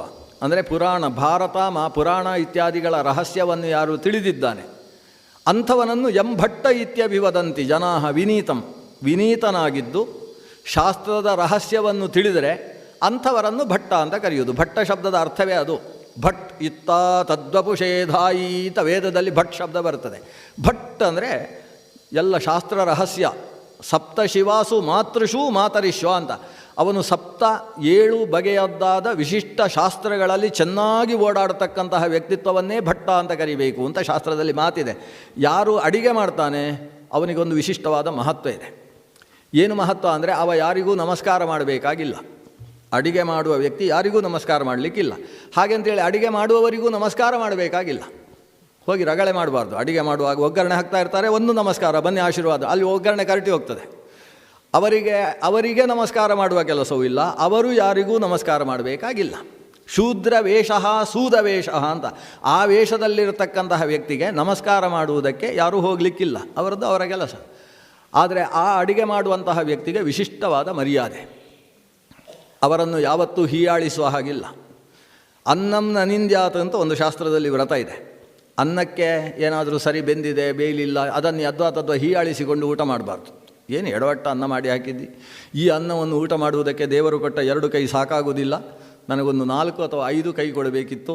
ಯಾಕಂದರೆ ಒಂದು ಕೂದಲು ಎತ್ತಿ ಆ ಕಡೆ ಇಡಲಿಕ್ಕೆ, ಇನ್ನೊಂದು ಕಲ್ಲು ಎತ್ತಿ ಆ ಕಡೆ ಇಡಲಿಕ್ಕೆ, ಮತ್ತೊಂದು ನನ್ನ ಕೆನ್ನೆಯನ್ನು ಆಮೇಲೆ ಬಾಯಿಯನ್ನು ಬಡಿದುಕೊಳ್ಳುವುದಕ್ಕೆ ಅಂತ ಒಬ್ಬ ಸುಭಾಷಿತಕಾರ ಹೇಳ್ತಾನೆ. ಎಂಥ ಅನ್ನ ಮಾಡಿದೆ ಅಮ್ಮ, 2 ಕೈ ಸಾಕಾಗುವುದಿಲ್ಲ, 5 ಕೈ ಬೇಕು ಅಂತ ಹೇಳ್ತಾನೆ. ಆ ರೀತಿ ಅನ್ನ ಮಾಡಿದವರನ್ನು ಬೈದುಕೊಂಡು ಭೋಜನ ಮಾಡಲಿಕ್ಕಿಲ್ಲ. ಆ ಅನ್ನ ಮಾಡಿದ ವ್ಯಕ್ತಿಯ ಮಹತ್ವವನ್ನು ಅರ್ಥ ಮಾಡಿಕೊಂಡು ಅನ್ನದಲ್ಲಿರ್ತಕ್ಕಂತಹ ದೇವತಾ ಸನ್ನಿಧಾನವನ್ನು ಚಿಂತನೆ ಮಾಡಿಕೊಂಡು ಆತ ಭೋಜನವನ್ನು ಪ್ರಾಣಾಗ್ನಿಹೋತ್ರ ಅನ್ನುವ ಭಾವದಿಂದ ಒಳಗಿರುವ ವೈಶ್ವಾನರಾಗ್ನಿಗೆ ಆಹುತಿ ಕೊಡಬೇಕು ಅಂತ ವಿಧಾನ ಇರುವುದು. ಆ ವೈಶ್ವಾನರಾಗ್ನಿಗೆ ಆಹುತಿಗೋಸ್ಕರ ಕೊಡ್ತಕ್ಕಂತಹ ದ್ರವ್ಯವನ್ನು ಮಾಡುವವ ದೇವರನ್ನು ಆಲೋಚನೆ ಮಾಡಿಕೊಂಡು ಶ್ರದ್ಧೆಯಿಂದ ಮಾಡಬೇಕು. ಪಾಕಶಾಸ್ತ್ರದಲ್ಲಿ ಯಾವ ಕ್ರಮದಲ್ಲಿ ಹೇಳಿದ್ದಾರೋ ಹಾಗೆ ಮಾಡಬೇಕು. ಅದು ಬಿಟ್ಟು ಇದು ನಮ್ಮ ಅಪ್ಪನಿಗೆ ಮಾಡುವ ಅಡಿಗೆ, ಅಪ್ಪನಿಗೆ ಸ್ವೀಟು ತಿನ್ನಬಾರ್ದು ಅಂತ ಡಾಕ್ಟ್ರು ಹೇಳಿದ್ದಾರೆ, ಆದ್ದರಿಂದ ಇದಕ್ಕೆ ಬೆಲ್ಲ ಹಾಕಬಾರ್ದು ಅಂತ ಮಾಡಿದರೆ ಬಂದವರಿಗೆ ಯಾರಿಗೂ ಅದು ರುಚಿಯೇ ಆಗೋದಿಲ್ಲ. ನಾವು ಯಾರ್ಯಾರಿಗೂ ಅಡಿಗೆ ಮಾಡಬಾರ್ದು. ನನ್ನ ಮಗನಿಗೆ ಅಡಿಗೆ ಮಾಡುವುದು ಅಂತ ಹೇಳಿದರೆ ಅದಕ್ಕೆ ಖಾರವೇ ಹಾಕಲಿಕ್ಕಿಲ್ಲ ಅಂತ ಆದರೆ ಯಾರಿಗೆ ಇಷ್ಟವಾಗ್ತದೆ ಅದು? ಹಾಗಾದರೆ ಮತ್ತೊಬ್ಬರು ಉಣ್ಣುವುದಕ್ಕೋಸ್ಕರ ಅಂತ ಅನ್ನ ಮಾಡುವುದಲ್ಲ, ದೇವರ ನೈವೇದ್ಯಕ್ಕೋಸ್ಕರ ಅಂತ ಅಡಿಗೆ ಮಾಡಬೇಕು. ದೇವರ ನೈವೇದ್ಯಕ್ಕೆ ಅಂತ ಯಾವಾಗ ಆತ ಅಡಿಗೆ ಮಾಡ್ತಾನೆ ಆವಾಗ ಪಾಕಶಾಸ್ತ್ರ ಯಾವ ಕ್ರಮದಲ್ಲಿ ಹೇಳಿದೆ, ಯಾವುದಕ್ಕೆ ಯಾವುದು ಎಷ್ಟು ಬೇಕು ಅಂತ ಹೇಳಿದೆ, ಅದಕ್ಕೆ ಅಷ್ಟನ್ನೇ ಹಾಕಿ ಆಯಾ ಕಾಲಕ್ಕೆ ಯೋಗ್ಯವಾದ ವಸ್ತುಗಳನ್ನು ಉಪಯೋಗಿಸಿಕೊಂಡು ಅಡಿಗೆ ಮಾಡ್ತಾನೆ. ಯಾಕಂದರೆ ದೇವರ ನೈವೇದ್ಯಕ್ಕೆ ಅನ್ನುವ ಕಾರಣದಿಂದ. ಆದ್ದರಿಂದ ಪಾಕಕರ್ತೃವಿನಲ್ಲಿ ಅಧ್ಯಾತ್ಮದ ಜ್ಞಾನ ಬೇಕು, ಅವ ಭಟ್ಟನಾಗಿರಬೇಕು. ಅದರಿಂದ ಪಾಕ ಅಥವಾ ಅಡಿಗೆ ಅನ್ನುವ ವಿಷಯದಲ್ಲಿ ಅವನಲ್ಲಿ ಶಾಸ್ತ್ರಜ್ಞಾನದ ಜೊತೆಗೆ ಇದು ದೇವರಿಗೆ ಮಾಡುವುದು ಅನ್ನುವ ಭಾವದ ಸ್ಥಿತಿ ಬೇಕು. ಈ ದೃಷ್ಟಿಯಿಂದ ಅವನಿಗೊಂದು ವಿಶೇಷ ಮಹತ್ವ ಇದೆ. ಅಡಿಗೆಯವರ ಮಹತ್ವವನ್ನು ಮಹಾಭಾರತ ಮಾತ್ರ ಅಲ್ಲ, ರಾಮಾಯಣವೂ ಕೂಡ ಬಹಳ ಹೊಗಳುತ್ತೆ. ಮಹಾನಸದ ಅಧಿಪತಿ ಅಂತ ಅವನಿಗೆ ಹೆಸರು. ಮಹಾನಸ ಅಂತ ಹೇಳಿದರೆ ಅಡಿಗೆ ಮನೆ, ಅದರ ಅಧಿಪತಿ. ಅದರ ಅಧಿಪತಿಯಾದ ವ್ಯಕ್ತಿ ಪಾತ್ರೆಗಳು ಹೇಗಿರಬೇಕು ಅನ್ನುವ ಜವಾಬ್ದಾರಿಯೂ ಅವನದ್ದು. ಯಾವ ಅನ್ನವನ್ನು ಕಂಚಿನಲ್ಲಿ ಮಾಡಬೇಕು, ಯಾವ ಅನ್ನವನ್ನು ತಾಮ್ರದಲ್ಲೇ ಮಾಡಬೇಕು, ಯಾವ ಪದಾರ್ಥವನ್ನು ತಾಮ್ರದಲ್ಲಿ ಹಾಕಲೇಬಾರದು, ಯಾವುದನ್ನು ಕಬ್ಬಿಣದಲ್ಲೇ ಮಾಡಬೇಕು. ಈ ಕೆಲವು ಚಪಾತಿ ಗಿಪಾತಿ ಎಲ್ಲ ಕಂಚಿಯಲ್ಲಿ ಮಾಡಿದರೆ ಅದು ಕಬ್ಬಿಣದಲ್ಲೇ ಮಾಡಬೇಕು. ಆ ಕಬ್ಬಿಣದಲ್ಲಿ ಮಾಡಿದ್ರೇ ಅದರಲ್ಲಿ ಐರನ್ ಭಾಗ ಅನ್ನೋದು ಸೇರುವುದು. ಮನುಷ್ಯನ ಶರೀರಕ್ಕೆ ಯಾವ ಭಾಗ ಎಷ್ಟು ಸೇರುವುದಕ್ಕೆ ಯಾವ ಪಾತ್ರೆಯಲ್ಲಿ ಯಾವ ಅಡಿಗೆಯನ್ನು ಮಾಡಬೇಕು ಅನ್ನುವಲ್ಲಿಂದ ಆ ಸೂದ, ಆ ಅಡಿಗೆಯವ ಅದನ್ನು ನಿರ್ಧಾರ ಮಾಡ್ತಾನೆ. ಅಷ್ಟು ಜ್ಞಾನ ಅವನಲ್ಲಿ ಬೇಕು ಅನ್ನುವ ಕಾರಣದಿಂದ ಅದು ಚಿಕ್ಕ ಕೆಲಸ ಅಲ್ಲ. ಅವನಿಗೆ ವರ್ಷದಲ್ಲಿ 2 ಬಾರಿ ರಾಜ ಸನ್ಮಾನ ಮಾಡಬೇಕು ಅಂತ ಚಾಣಕ್ಯ ಹೇಳ್ತಾನೆ. ಅಡಿಗೆಯವನಿಗೆ ಸನ್ಮಾನ ಮಾಡಬೇಕು. ಯಾಕೆ ಸನ್ಮಾನ ಮಾಡೋದು ಅಂದರೆ ಇನ್ನಷ್ಟು ಹೊಸದನ್ನು ಕಂಡುಹಿಡಿ ಅಂತ. ಭೀಮಸೇನ ಹೇಳ್ತಾನೆ, ವಿರಾಟ ಇಲ್ಲಿಯ ತನಕ ಕಾಣದೇ ಇದ್ದ ಭಕ್ಷ್ಯಗಳನ್ನು ಮಾಡಿ ಹಾಕ್ತೇನೆ ನಾನು. ಕಾಣದೇ ಇದ್ದ ಭಕ್ಷ್ಯಗಳು, ಅವನದ್ದು ಯಾವ ಒಂದು ವಿಶೇಷ ಹಬ್ಬಗಳಿರ್ತವೆ, ಆ ಹಬ್ಬಗಳ ದಿವಸ ಇಲ್ಲಿಯ ತನಕ ಇಲ್ಲದೇ ಇದ್ದ ಭಕ್ಷ್ಯಗಳನ್ನು ಮಾಡಿದ ಕಾರಣದಿಂದ ಅವನಿಗೆ ರಾತ್ರಿ ಮಲಗುವಾಗ ಬೆಳಗ್ಗೆ ಏಳುವಾಗ ನಾನು ನೆನಪಾಗಬೇಕು. ಆ ರೀತಿಯಲ್ಲಿ ನನ್ನ ಅಡಿಗೆಯನ್ನು ಮಾಡಿ ತೋರಿಸ್ತೇನೆ ಅಂತ ಭೀಮಸೇನ ಧರ್ಮರಾಜನ ಮುಂದೆ ಹೇಳಿಕೊಳ್ತಾನೆ.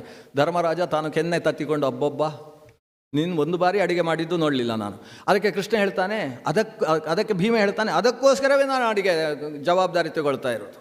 ಯಾಕಂದರೆ ನಾನು ಇಲ್ಲಿಯ ತನಕ ಅಡಿಗೆ ಮಾಡಿದ್ದನ್ನು ನೀನು ನೋಡಿದ್ದಿದ್ದರೆ ಅಥವಾ ಆ ಅಡಿಗೆಯನ್ನು ಯಾರಾದರೂ ತಿಂದಿದ್ದರೆ ಆಗ ದುರ್ಯೋಧನನಿಗೆ ಗೊತ್ತಾಗ್ತದೆ, ಅಲ್ಲಿ ಅಡಿಗೆ ಭಟ್ರು ಹೊಸದಾಗಿ ಸೇರಿದ್ದಾರಂತೆ, ಅದು ಭೀಮನೆ ಅಂತ ಗೊತ್ತಾಗ್ತದೆ. ನಾನು ಇಲ್ಲಿಯ ತನಕ ಅಡಿಗೆ ಮಾಡಲಿಲ್ಲ ಅಲ್ವಾ, ಆದ್ದರಿಂದ ನಾನು ಅಲ್ಲಿ ಅಡಿಗೆಗೆ ಸೇರ್ತಾ ಇದ್ದೇನಲ್ವಾ. ಆದರೆ ನಾನು ಮಾಡದೇ ಇದ್ದ ವಿಷಯಗಳೆಲ್ಲ ನನಗೆ ಗೊತ್ತು ಅನ್ನುವುದನ್ನು ವ್ಯಕ್ತಪಡಿಸುವುದಕ್ಕೆ ಒಂದು ಅವಕಾಶ ಇದೆ. ಧರ್ಮರಾಜನಿಗೆ ಸಮಾಧಾನ ಆಯಿತು. ಅರ್ಜುನನ ಮುಖ ನೋಡ್ತಾನೆ, ನಾನು ಜಡೆ ಕಟ್ಟಿಕೊಳ್ತೇನೆ ಅಂತ ಹೇಳ್ತಾನೆ. ಮತ್ತು ನಾನು ಈ ಭೀಮನ ಹಾಗೆ ಎಲ್ಲ ಮಾಡಿದರೆ ಆಗುವುದಿಲ್ಲ. ಯಾಕಂದರೆ ಭೀಮನ ವಸ್ತ್ರ ಹೇಗೆ, ಅವನದ್ದು ಸೂದವೇಷ ಅಂತೇಳಿದರೆ ಮೊಣಗಂಟಿನ ತನಕ ವೀರಗಚ್ಚೆ ಹಾಕಿಕೊಂಡು ತಲೆಯ ಮೇಲೆ ಒಂದು ಕೆಂಪು ಬೈರಾಸನ್ನು ಬಲಭಾಗದಲ್ಲಿ ಒಂದು ಗಂಟಿ ಬಿಗಿದರೆ ಆಯಿತು. ಮೇಲೆ ಬಟ್ಟೆ ಹಾಕ್ಕೊಳ್ಬಾರ್ದು ಅಡಿಗೆಯವರು. ಬೆವರಿಗೆ ಬಂದರೆ ಹಾಗೆ ಜಾರಿಕೊಂಡು ಕೆಳಗಿನ ಬಟ್ಟೆಯಲ್ಲಿ ಹೋಗಬೇಕು ಹೊರತು ಅಡಿಗೆ ಮೇಲೆ ಬೀಳಬಾರ್ದು. ಅದಕ್ಕೆ ತಲೆಗೆ ಮಾತ್ರ ಒಂದು ಬಟ್ಟೆ ಕಟ್ಟಿಕೊಂಡು ಅವು ಅಡಿಗೆ ಮಾಡಬೇಕು ಅಂತ ಇಷ್ಟು ಅಡಿಗೆಯ ವೇಷ. ನಾನು ಹಾಗೆ ವೇಷ ಹಾಕಿದರೆ ಇದು ಅರ್ಜುನ ಅಂತ ಗೊತ್ತಾಗ್ತದೆ. ಯಾಕಂದರೆ ನಾನು ಬಿಲ್ಲು ಹಿಡಿದು ಬಿಲ್ಲು ಜೋಡಿಸಿ ಬತ್ತಳಿಕೆಯನ್ನು ಕಟ್ಟಿ ನನ್ನ ಬೆನ್ನಿನ ಮೇಲೆ ಇರತಕ್ಕಂತಹ ಈ ಗೀರಿದೆ ಅಲ್ವಾ, ಇದು ಅರ್ಜುನ ಅನ್ನೋದನ್ನು ಸ್ಪಷ್ಟಪಡಿಸ್ತದೆ. ಆದ್ದರಿಂದ ನಾನು ಇಲ್ಲಿಯ ತನಕ ಮುಚ್ಚುವ ಬಟ್ಟೆ ಹಾಕಿಕೊಂಡೇ ಇರಬೇಕು. ನಾನು ರವಕೆ ಹಾಕೊಳ್ಳದೆ ಹೋದರೆ ನಾನು ಅರ್ಜುನ ಅಲ್ಲ ಅಂತ ಯಾರಿಗೂ ತೀರ್ಮಾನಿಸಲಿಕ್ಕೆ ಆಗೋದಿಲ್ಲ. ಅರ್ಜುನ ಅಂತ ಗೊತ್ತಾಗ್ತದೆ. ಅದಕ್ಕೋಸ್ಕರ ನಾನು ಕಂಚುಕಧಾರಿ ಸ್ಯಾಮ್. ನಾನು ಮೇಮೆ ಯಾವತ್ತೂ ಪ್ರಪಂಚದಲ್ಲಿ ನಾನು ಬಟ್ಟೆ ತೆಗೆದು ಇನ್ನೊಬ್ಬರಿಗೆ ಕಾಣದೇ ಇರುವ ಹಾಗೆ ಹೆಂಗಸಿನ ವೇಷ ಹಾಕ್ಕೊಳ್ತೇನೆ ಅಂತ ತೀರ್ಮಾನ ಮಾಡಿದ. ಹೆಂಗಸಿನ ವೇಷ ಮಾಡಿ ಏನು ಮಾಡ್ತೀನಿ ನೀನು? ದ್ರೌಪದಿ ದೇವಿ ನಗ್ತಾ ಇದ್ದಾಳೆ. ನಮ್ಮ ಗಂಡನ ಒಂದು ಹೊಸ ವೇಷ ನೋಡುವುದಕ್ಕೆ ಒಂದು ಅವಕಾಶ ಆಯಿತು ಅಂತೇಳಿ. ಅರ್ಜುನ ಹೇಳ್ತಾನೆ, ನಂದೇನು ಕೆಲಸ? ನೃತ್ಯ ಗೀತೆ ಎಲ್ಲ ಕಲ್ತದ್ದೇ ಅದಕ್ಕೋಸ್ಕರ ನಾನು ದೇವಲೋಕಕ್ಕೆ ಹೋಗಿ. ಅವತ್ತು ಇಂದ್ರನ ಸಿಂಹಾಸನದಲ್ಲಿ ಅರ್ಧದಲ್ಲಿ ಕೂತ ಮೇಲೆ ನನಗೆ ಚಿತ್ರಾಂಗದನ ಜೊತೆಗೆ ಕಳಿಸಿ ನೃತ್ಯ ಗೀತೆ ಎಲ್ಲ ಕಲಿಸಿಕೊಟ್ಟಿದ್ದಾನೆ ನಮ್ಮ ಇಂದ್ರದೇವ. ಆದ್ದರಿಂದ ವಾದಿತ್ರದ ಜೊತೆಗೆ ತೂರ್ಯ ಅಂದರೆ ಬರೀ ಬಾಯಿಯಲ್ಲಿ ಊದುವಂತಹ ಕೆಲವು ವಿಧಾನಗಳು, ಬರೀ ಕೈಯಲ್ಲಿ ಹೊಡೆಯುವಂತಹದ್ದು, ಆಮೇಲೆ ಕೋಲಿನಲ್ಲಿ ಹೊಡೆಯುವಂಥದ್ದು, ಆಮೇಲೆ ಕೆಲವು ಮೀಟು ಅಂಥದ್ದು, ಹೀಗೆ ಪಂಚವಾದ್ಯಗಳು, ಎರಡು ಕೈಯಲ್ಲೇ ಪರಸ್ಪರ ಹೊಡೆಯತಕ್ಕಂಥದ್ದು. ಹೀಗೆ ಈ 5 ಬಗೆಯ ವಾದ್ಯಗಳಲ್ಲೂ ಕೂಡ ವಿಶೇಷವಾದ ಪಾಂಡಿತ್ಯವನ್ನು ನಾನು ಪಡೆದಿದ್ದೇನೆ. ಅದನ್ನು ಪ್ರದರ್ಶನ ಮಾಡಲಿಕ್ಕೆ ಭೀಮಸೇನನಿಗೆ ಪುರುಸೊತ್ತೇ ಇಲ್ಲ. ಇಲ್ಲಿ ಹೋದರೆ ಅವನಿಗಾದರೂ ತೋರಿಸ್ಬೋದಿತ್ತು ನಾನು ಕಲ್ತದ್ದನ್ನು. ಈಗ ಒಂದು ಅವಕಾಶ ಸಿಕ್ಕಿದೆ. ಈ 1 ವರ್ಷದಲ್ಲಿ ಮುಂದಕ್ಕೆ ಅಜರಾಮರ ಕಾಲದ ತನಕ ನಾವು ಅರ್ಜುನನ ಶಿಷ್ಯರು ಅಂತ ಹೇಳುವವರು ಕಲಿಯುಗದಲ್ಲೂ ಉಳಿಬೇಕು. ಅಷ್ಟು ನಾನು ಒಂದು ವಿದ್ಯಾಭ್ಯಾಸವನ್ನು ಮಾಡಿಸಿಬಿಡ್ತೇನೆ ಅಂತ. ಇವನು ಮೊದಲೇ ತಲೆಗೂದಲು ಭಾರಿ ದೊಡ್ಡದು. ಒಂದು ಅಲ್ಲಿಯ ತನಕ ಮುಡಿ ಕಟ್ಟಿಕೊಂಡಿದ್ದ 12 ವರ್ಷ ಬೆಳೆದಂತಹ ತಲೆಗೂದಲನ್ನು, ಆ ಅಷ್ಟೂ ಉದ್ದದ ತಲೆಗೂದಲನ್ನು ಜಡೆ ಹಾಕಿಕೊಂಡ. ಬೃಹತ್ ನಲ ಅಂದರೆ ಜಡೆ, ಬೃಹತ್ತಾದ ನಲವನ್ನು ಧರಿಸಿಕೊಂಡದ್ರಿಂದ ಅವನಿಗೆ ಬೃಹನ್ನಲ ಅಂತ ಹೆಸರು. ನಾನು ಬೃಹನ್ನಳ ಅಂತಲೇ ಹೆಸರು ಹೇಳಿಕೊಂಡು ಹೋಗ್ತೇನೆ. ಭೀಮಸೇನ ವಲಲ ಅಂತ ಹೆಸರು ಹೇಳಿದ. ವಲಲ ಅಂತ ಹೇಳಿದರೆ ಚೆನ್ನಾಗಿ ನಡೆಯುವವ ಅಂತ ಅರ್ಥ. ವಲ ಸಂಚಲನೆ ಅಂತ ಧಾತು. ನಾನು ಹೆಜ್ಜೆ ಇಟ್ಟರೆ ಇನ್ನೊಬ್ಬರು ಎದ್ದು ನಿಲ್ಲಬೇಕು, ಕೂತ್ಕೊಂಡು ಯಾರು ಒಬ್ಬ ಅಂಥ ಸಿಂಹದ ಹೆಜ್ಜೆ. ವಲಲ ಅಂತ ನನ್ನ ಹೆಸರು. ಇವನದ್ದು ಬೃಹನ್ನಲ ಅಂತ ಹೆಸರು. ಸರಿ, ಮುಂದೆ ಅದಕ್ಕೆ ಅರ್ಜುನ ಇನ್ನೊಂದು ಮಾತು ಸೇರಿಸಿದ. ಇದಕ್ಕೆ ಇನ್ನೊಂದು ಕಾರಣ ಇದೆ. ನಾನು ಈ ಹೆಣ್ಣಿನ ವೇಷ ಹಾಕಿಕೊಂಡ್ರೆ ನಮ್ಮ ದ್ರೌಪದಿ ದೇವಿಗೆ ಸಂಶಯ ಬರ್ಬೋದು. ಹೆಣ್ಣಿನ ವೇಷ ಹಾಕಿಕೊಂಡು ಹೋದರೆ ಏನು ಮಾಡ್ತಾರೆ? ಅಂತಃಪುರಕ್ಕೆ ಕಳಿಸ್ತಾರೆ. ಅಂತಃಪುರದಲ್ಲಿದ್ದರೆ ಎಷ್ಟೋ ಹೆಂಗಸರ ಮಧ್ಯದಲ್ಲಿ ನಾನಿದ್ದರೆ ಏನಾಗುತ್ತೋ ಅಂತ ಹೆದರಿಕೆ ಆಗ್ಬೋದು. ಅದು ಸಮಸ್ಯೆ ಇಲ್ಲ ನನಗೆ. ಯಾಕಂದರೆ ಷಂಡನಾಗುವಂಥ ಒಂದು ಶಾಪ ಕೊಟ್ಟಿದ್ದ ಅಲ್ಲಿ. ಊರ್ವಶಿ ಶಾಪ ಅನ್ನೋದಿದೆ. ಆದ್ದರಿಂದ ನಾನು ಹೆಂಗಸರ ಮಧ್ಯದಲ್ಲಿದ್ದರೂ ಯಾವ ಸಮಸ್ಯೆಯೂ ಆಗುವುದಿಲ್ಲ ಅಂತ ಇಷ್ಟು ಹೇಳಿ ಇವ ಬೃಹನ್ನಲೆ ವೇಷವನ್ನು ಸ್ವೀಕರಿಸುವ ತೀರ್ಮಾನ ಮಾಡಿದ. ನಕುಲ ಸಹದೇವರು. ನಕುಲ ಹೇಳ್ತಾನೆ, ನನಗೆ ಕುದುರೆಗಳು ಅಂದರೆ ಬಹಳ ಇಷ್ಟ ಅಲ್ವ ಅಣ್ಣ, ಹಾಗಾಗಿ ನಾನು ಕುದುರೆ ನೋಡಿಕೊಳ್ಳುವ ಕಾಯಕ ಮಾಡ್ತೇನೆ. ಯಾಕಂದರೆ ನಾನು ಕುದುರೆಯ ಬಗ್ಗೆ ಹೆಚ್ಚು ಅಧ್ಯಯನ ಮಾಡಿದ್ದೇನೆ. ಕುದುರೆಗೆ ಯಾವ ಯಾವ ರೀತಿಯ ರೋಗಗಳಿದ್ದಾವೆ, ಅದಕ್ಕೆ ಯಾವ ಹಿಂಡಿಯನ್ನು ಹಾಕಿತು ಅಂತಾದರೆ ಕುದುರೆಯ ರೋಗ ವಾಸಿಯಾಗ್ತದೆ. ಕುದುರೆಗಳು ನಿಂತುಕೊಂಡೇ ನಿದ್ದೆ ಮಾಡ್ತಾ ಇರುವಾಗ ಅದಕ್ಕೆ ಚುಚ್ಚುಮದ್ದು ಕೊಡುವ ಕ್ರಮ ಹೇಗೆ, ಯಾವ ವೃಕ್ಷದ ರಸವನ್ನು ಅದರ ಶರೀರಕ್ಕೆ ನಾವು ಯಾವ ಭಾಗದಲ್ಲಿ ಸೇರಿಸಬೇಕು, ಇದೆಲ್ಲ ನನಗೆ ಗೊತ್ತು. ಅಷ್ಟೇ ಅಲ್ಲ, ಎಂತಹ ದುರ್ದಾಂತ ಕುದುರೆಗಳಿದ್ದರೂ ಕೂಡ ನನ್ನ ಮುಂದೆ ನಿಂತರೆ ಸಾಕು, ನನ್ನ ಹತ್ರ ತಲೆ ತಗ್ಗಿಸಿ ಮೈ ನಕ್ಕುವುದಕ್ಕೆ ಪ್ರಾರಂಭಿಸ್ತವೆ. ಅಂಥ ಒಂದು ಶಕ್ತಿ ನನ್ನಲ್ಲಿದೆ. ಆದ್ದರಿಂದ ನಾನು ವಿರಾಟನಿಗೆ ಆ ಸೇವೆಯನ್ನು ನಾನು ಮಾಡ್ತೇನೆ. ಹೆಸರೇನು ಇಟ್ಟುಕೊಳ್ತಿ? ನೀವು ದಿವಸ ಅದರ ಹಗ್ಗಕ್ಕೆ ಗ್ರಂಥಿ ಹಾಕೋದ್ರಿಂದ ದಾಮಗ್ರಂಥಿ ಅಂತ ನನ್ನ ಹೆಸರು ಅಂತ. ಇವನು ದಾಮ ಅಂದರೆ ಹಗ್ಗ, ಅದಕ್ಕೊಂದು ಗಂಟು ಹಾಕುವವ. ಸಹದೇವ ಹೇಳ್ತಾನೆ, ನಾನು ಹಸುಗಳನ್ನು ನೋಡಿಕೊಳ್ತೇನೆ. ಯಾಕಂದರೆ ನನ್ನ ಅಣ್ಣ ಅವನು ವೈಶ್ಯನ ವೇಷ ಸೂತ ವೇಷ ಹಾಕ್ಕೊಳ್ತಾನೆ ಕುದುರೆಗಳನ್ನು ನೋಡಿಕೊಳ್ಳುವುದಕ್ಕೋಸ್ಕರ. ಸೂತನಿಗಿಂತ ಕೆಳಗಿರಬೇಕು. ನಾನು ವೈಶ್ಯ ವೇಷ ಹಾಕಿಕೊಂಡು ನಾನು ಹಸುಗಳನ್ನು ನೋಡಿಕೊಳ್ಳುವ ಕೆಲಸ ಮಾಡ್ತೇನೆ. ಧರ್ಮರಾಜ ಹೇಳ್ತಾನೆ, ಅದರ ಬಗ್ಗೆ ನಿನಗೆ ಎಷ್ಟು ಪರಿಣತಿ?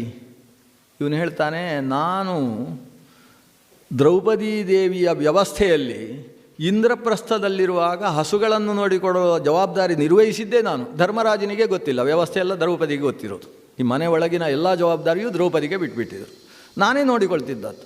ಎಷ್ಟು ಅದರಲ್ಲಿ ಪರಿಣತಿ ಇದೆ ಅಂತೇಳಿದರೆ, ಯಾವ ಹಸುವಿನ ಗೋಮೂತ್ರಕ್ಕೆ ಯಾವ ಹಸುವಿನ ಹಾಲು ಮೊಸರುಗಳನ್ನು ಸೇರಿಸಿ ಮತ್ತೊಂದು ಹಸುವಿನ ಗೋಮಯವನ್ನು ಸೇರಿಸಿದರೆ ಮನುಷ್ಯನ ಶರೀರದಲ್ಲಿದ್ದಂತಹ ದುರ್ಮಾಂಸವೂ ಕೂಡ ಕರಗಿ ನೀರಾಗಿ ಹೋಗುತ್ತೆ ಅನ್ನುವ ವಿಷಯವನ್ನು ನಾನು ಕಲ್ತಿದ್ದೇನೆ. ಪಂಚಗವ್ಯದ ಮೂಲಕ ಚಿಕಿತ್ಸೆ ಕೊಡ್ತಕ್ಕಂಥದ್ದು.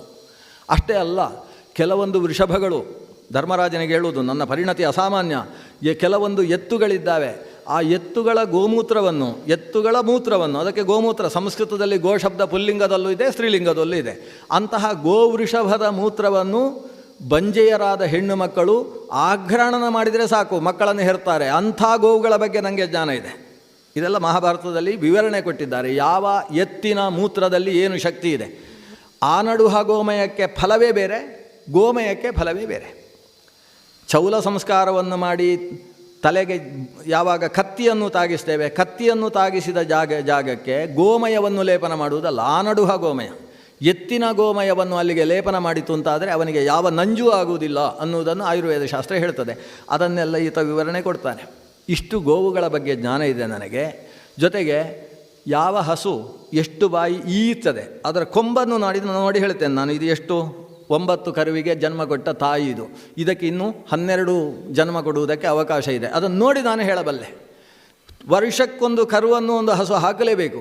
ನನಗೆ 22 ಹಸುಗಳನ್ನು ಕೊಟ್ಟರೆ ಕೇವಲ 1 ವರ್ಷದಲ್ಲಿ 1,000 ಮಾಡ್ತೇನೆ ಅಂತ ಹೇಳ್ತಾನೆ. ಇದು ಹೇಗೆ? ಯಾರಾದರೂ ಮಾಡುವವರಿದ್ದರೆ ಕೈ ಎತ್ಬೋದು. 22 ಹಸುಗಳನ್ನು ಕೊಟ್ಟರೆ 1 ವರ್ಷದಲ್ಲಿ, ನನಗಿರುವುದು 12 ತಿಂಗಳು, ಅಷ್ಟರಲ್ಲಿ 1000 ಮಾಡಬಲ್ಲೆ. ಅದು ಹೇಗೆ ಅಂತೇಳಿದರೆ, ಇದು ಕರು ಹಾಕಿತು ಅಂತಾದರೆ ಹಾಕಿದ ಕರು 1.5 ವರ್ಷಕ್ಕೆ ಮತ್ತೊಂದು ಕರು ಹಾಕ್ತದೆ. ಆ ಕರುವು ಹೆಣ್ಣು ಕರು ಆಗುವುದಕ್ಕೆ ಬೇಕಾದ ರೀತಿಯಲ್ಲಿ ನಾನು ವೃಷಭದ ಜೋಡನ್ನು ಕೊಡುವುದಕ್ಕೆ ಬೇಕಾದಂತಹ ಆಯುರ್ವೇದವನ್ನು ಬಲ್ಲೆ. ಆದ್ದರಿಂದ ಹೆಣ್ಣು ಕರುಗಳೇ ಇಲ್ಲಿ ಆವಿರ್ಭವಿಸುವುದರ ಮೂಲಕ ಆ ಕರುಗಳ ಕರು, ಹೀಗಾಗಿ ಆ ಕರುವಿನ ಕರು ಮತ್ತೆ 1.5 ವರ್ಷಕ್ಕೆ ಕರು ಹಾಕ್ತದೆ. ಈ ವ್ಯವಸ್ಥೆಯ ಪ್ರಕಾರ ಸಹಸ್ರ ಗೋವುಗಳನ್ನಾಗಿಸುವ ವಿದ್ಯೆಯನ್ನು ನಾನು ಬಲ್ಲೆ. ದ್ರುಪದನಿಗೆ ಅದನ್ನು, ನಮ್ಮ ವಿರಾಟನಿಗೆ ಅದನ್ನು ಒಂದು ತೋರಿಸಿಬಿಡ್ತೇನೆ. ನಾನು ತಂತ್ರಿಪಾಲ ಅಂತ ಹೆಸರಿಡ್ತೇನೆ. ಅಂತೂ ತಂತ್ರಿಗಳು ಬಂದರು ಇಲ್ಲಿ, ಸ್ವಲ್ಪ ತಂತ್ರಿಪಾಲ ಅಂತ ನನ್ನ ಹೆಸರು. ಯಾಕಂದರೆ ತಂತ್ರಿ ಅಂದರೆ ಸಂಸ್ಕೃತದಲ್ಲಿ ಹಗ್ಗ ಅಂತ ಒಂದು ಅರ್ಥ ಇದೆ. ತಂತಿ ಮತ್ತು ತಂತ್ರಿ, ತಂತ್ರಿ ಪೃಷ್ಠೇ ತ್ರಿವಂಧುರೇ. ತಂತ್ರಿ ಅನ್ನುವ ಶಬ್ದ ಸಂಸ್ಕೃತದ ಶಬ್ದ. ತಂತ್ರಂ ಅಸ್ಯ ಅಸ್ತಿ, ತಂತ್ರವನ್ನು ಅಭ್ಯಾಸ ಮಾಡಿದವನಿಗೂ ತಂತ್ರಿ ಅಂತ ಹೆಸರು. ಜೊತೆಗೆ ಹಗ್ಗ ಅನ್ನುವ ಅರ್ಥದಲ್ಲೂ ತಂತ್ರಿ ಅನ್ನುವ ಶಬ್ದ ಇದೆ. ತಂತ್ರಿಪಾಲ ಅಂದರೆ ಈ ಹಸುಗಳ ಹಗ್ಗವನ್ನು ಸರಿಯಾಗಿ ರಕ್ಷಣೆ ಮಾಡುವವ, ಅದು ಹಗ್ಗವನ್ನು ಎಳ್ಕೊಂಡು ಹಗ್ಗವೇ ಹಾಳಾಗುವ ಹಾಗೆ ನೋಡಿ, ಅದನ್ನು ಆಗದೇ ಇರುವ ಹಾಗೆ ನೋಡಿಕೊಳ್ಳುವವ. ನಾನು ತಂತ್ರಿಪಾಲನಾಗಿ ಕೆಲಸ ಮಾಡ್ತೇನೆ. 5 ಜನ ದ್ರೌಪದಿಯ ಮುಖ ನೋಡ್ತಾರೆ. ನಿಮ್ಮದೇನು ವ್ಯವಸ್ಥೆ? ಧರ್ಮರಾಜ ಕಣ್ಣಲ್ಲಿ ನೀರು ಹಾಕಿಕೊಂಡು ಹೇಳ್ತಾನೆ, ನಮ್ಮದೇನೋ ವ್ಯವಸ್ಥೆ ಆಯಿತು, ಆದರೆ ಈ ದ್ರುಪದರಾಜ ಕನ್ನಿಕೆ ನಮ್ಮನ್ನು ಕುಂತಿ ಹೇಗೆ ನೋಡಿಕೊಳ್ತಾ ಇದ್ದಾಳೋ ಹಾಗೇ ನೋಡಿಕೊಳ್ತಕ್ಕಂತಹ ಮಹಾ ಔದಾರ್ಯ ಈಕೆಯಲ್ಲಿದೆ. ಆದರೆ ಮತ್ತೊಬ್ಬರ ರಾಜ್ಯದಲ್ಲಿ ಇನ್ನೊಬ್ಬರ ಸೇವಕಿಯಾಗಿ ಆಕೆ ಕೆಲಸ ಮಾಡುವುದನ್ನು ನಾವು ಸಹಿಸಬಾರ್ದು. ಯಾಕಂದರೆ ದ್ರುಪದನಿಂದ ನಾವು ಪಡೆದವರು ಅಗ್ನಿ ಜಾತೆಯಾದಂತಹ ಪರಮ ಶುದ್ಧೆ. ಅಂತಹ ಶುದ್ಧಳಾದಂತಹ ಯಾಜ್ಞಸೇನಿ ಅವಳು ಇನ್ನೊಬ್ಬರ ಕೆಲಸ ಮಾಡುವುದನ್ನು ನಾವು ಈ ಪುರುಷರು ಹೇಗೆ ನೋಡಿಕೊಂಡಿರುವುದಕ್ಕೆ ಸಾಧ್ಯ? ಅಥವಾ ಶಿರೀಷ ಮೃದ್ವಂಗಿನಿಯಾದಂತಹ ಈಕೆ ಆದರೂ ಅದನ್ನು ಹೇಗೆ ಸಹಿಸಿಯಾಳು? ಆದ್ದರಿಂದ ಅಲ್ಲದೆ ನಾವೇನೋ ನಮ್ಮನ್ನು ಮುಚ್ಚಿಕೊಂಡು ನಾವು ಬದುಕಬಹುದು. ಭೀಮಸೇನ ಅಡಿಗೆ ಮನೆಯಲ್ಲಿರುವುದರಿಂದ ಭೀಮ ಲೋಕಕ್ಕೆ ಗೊತ್ತಾಗಲಿಲ್ಲ, ಎಲ್ಲ ಸರಿ ಹೋಗ್ಬೋದು. ಆದರೆ ಇವಳ ಕಥೆ ಏನು? ಇವಳ ಈ ಸೌಂದರ್ಯ ಹೇಗೆ ತಾನೇ ಪ್ರಪಂಚಕ್ಕೆ ಗೊತ್ತಾಗದೇ ಇರ್ತದೆ? ಆಗ ಆಕೆ ಎಲ್ಲರನ್ನು ನಗಿಸ್ತಾಳೆ. ನನ್ನ ಬಗ್ಗೆ ನೀವು ಆಲೋಚನೆ ಮಾಡಬೇಡಿ, ನಾವು ನಿಮ್ಮನ್ನು 5 ಜನರನ್ನು ನೋಡಿಕೊಂಡು ಅಲ್ಲೇ ಇರ್ತೇನೆ. 5 ಜನರನ್ನು ನೋಡಿಕೊಂಡಿರುವುದು ಹೇಗೆ? ನಾನು ಎಲ್ಲಿ ಬೇಕಾದರೂ ಓಡಾಡುವುದಕ್ಕೆ ಬೇಕಾಗುವ ವೇಷ ಹಾಕ್ತೇನೆ. ಸೈರಂಧ್ರಿ ಅನ್ನುವ ವೇಷ. ಸೈರಂಧ್ರಿ ಅನ್ನುವುದು ಒಂದು ಜಾತಿಗೆ ಸಂಬಂಧಪಟ್ಟಂತಹ ಹೆಸರದು. ಆ ಜಾತಿಯಲ್ಲಿ ಆವಿರ್ಭವಿಸಿದ ಹೆಣ್ಣಿನ ವೇಷ ನಾನು ಹಾಕ್ತೇನೆ. ಎಲ್ಲರ ಹತ್ರವೂ ನಾನು ಸೈರಂಧ್ರಿ ಅಂತ ಹೇಳಿಕೊಳ್ತೇನೆ. ಮಾಲಿನಿ ಅಂತ ಹೆಸರಿಟ್ಟುಕೊಳ್ತೇನೆ. ಆ ಮಾಲಿನಿ ಅನ್ನೋ ಹೆಸರು ಯಾರಿಟ್ಟದ್ದು ಅಂದರೆ ನನಗೆ ಸತ್ಯಭಾಮೆ ಇಟ್ಟದ್ದು. ಅದು ಏನೋ ಒಂದು ತಮಾಷೆಯ ಪ್ರಸಂಗದಲ್ಲಿ ಸತ್ಯಭಾಮೆ ಇವಳಿಗೆ ಮಾಲಿನಿ ಅಂತ ಕರೆದಿದ್ದಾಳಂತೆ. ಅದೇ ಹೆಸರಿನಿಂದ ನಾನಲ್ಲಿ ಕೆಲಸ ಮಾಡ್ತೇನೆ. ಏನು ಕೆಲಸ? ಅಂತಃಪುರದಲ್ಲಿ ಕೇಕೆಯ ರಾಜಕುಮಾರಿಯಾದಂತಹ ಸುದೈಷ್ಣೆ, ವಿರಾಟನ ಪತ್ನಿ ಏನಿದ್ದಾಳೆ, ಅವಳು ಪರಮ ಸಾತ್ವಿಗಳು, ಒಳ್ಳೆಯವಳು ಅಂತ ಕೇಳಿದ್ದೇನೆ. ಹಾಗಾಗಿ ಆ ಅಂತಃಪುರದಲ್ಲಿ ಹೋಗಿ ಆಕೆಯ ತಲೆಗೂದಲು ಕಟ್ಟುವ ಕೆಲಸ ಮಾಡ್ತೇನೆ. ಆಮೇಲೆ ಆಕೆಯ ಶರೀರಕ್ಕೆ ಎಲ್ಲಿಗೆ ಯಾವ ರೀತಿಯ ಗಂಧವನ್ನು ಪೂಸಿದರೆ ಒಳ್ಳೆಯದು ಅಂತಹ ಗಂಧವನ್ನು ತೆಗೆದು ಕೊಡುವ ಕೆಲಸ ಮಾಡ್ತೇನೆ. 2 ಕೆಲಸ ನಂದು, 2. ಒಂದು ಕೇಶ ವಿನ್ಯಾಸದ ಕೆಲಸ, ಮತ್ತೊಂದು ಪೌಡರು, ಪೇಸ್ಟು ಇತ್ಯಾದಿ ಶರೀರಕ್ಕೆ ಎಲ್ಲೆಲ್ಲಿ ಹಚ್ಚುವುದಕ್ಕೆ ಏನೇನು ಬೇಕು ಅದನ್ನು ವ್ಯವಸ್ಥೆ ಮಾಡಿಕೊಡುವ ಕೆಲಸ. ಈ 2 ಕೆಲಸಗಳಲ್ಲಿ ನನ್ನನ್ನು ತೊಡಗಿಸಿಕೊಳ್ತೇನೆ. ಇದಕ್ಕೆ ಸೈರಂಧ್ರಿ ಕೆಲಸ ಅಂತಲೇ ಹೆಸರು. ಈ ಸೈರಂಧ್ರಿಗಳು ಮಾಡುವ ಕೆಲಸ ಅದನ್ನು ನಾನು ಮಾಡ್ತೇನೆ. ಧರ್ಮರಾಜನ ಕಣ್ಣಂಚಿನಲ್ಲಿ ನೀರು ಬರ್ತದೆ.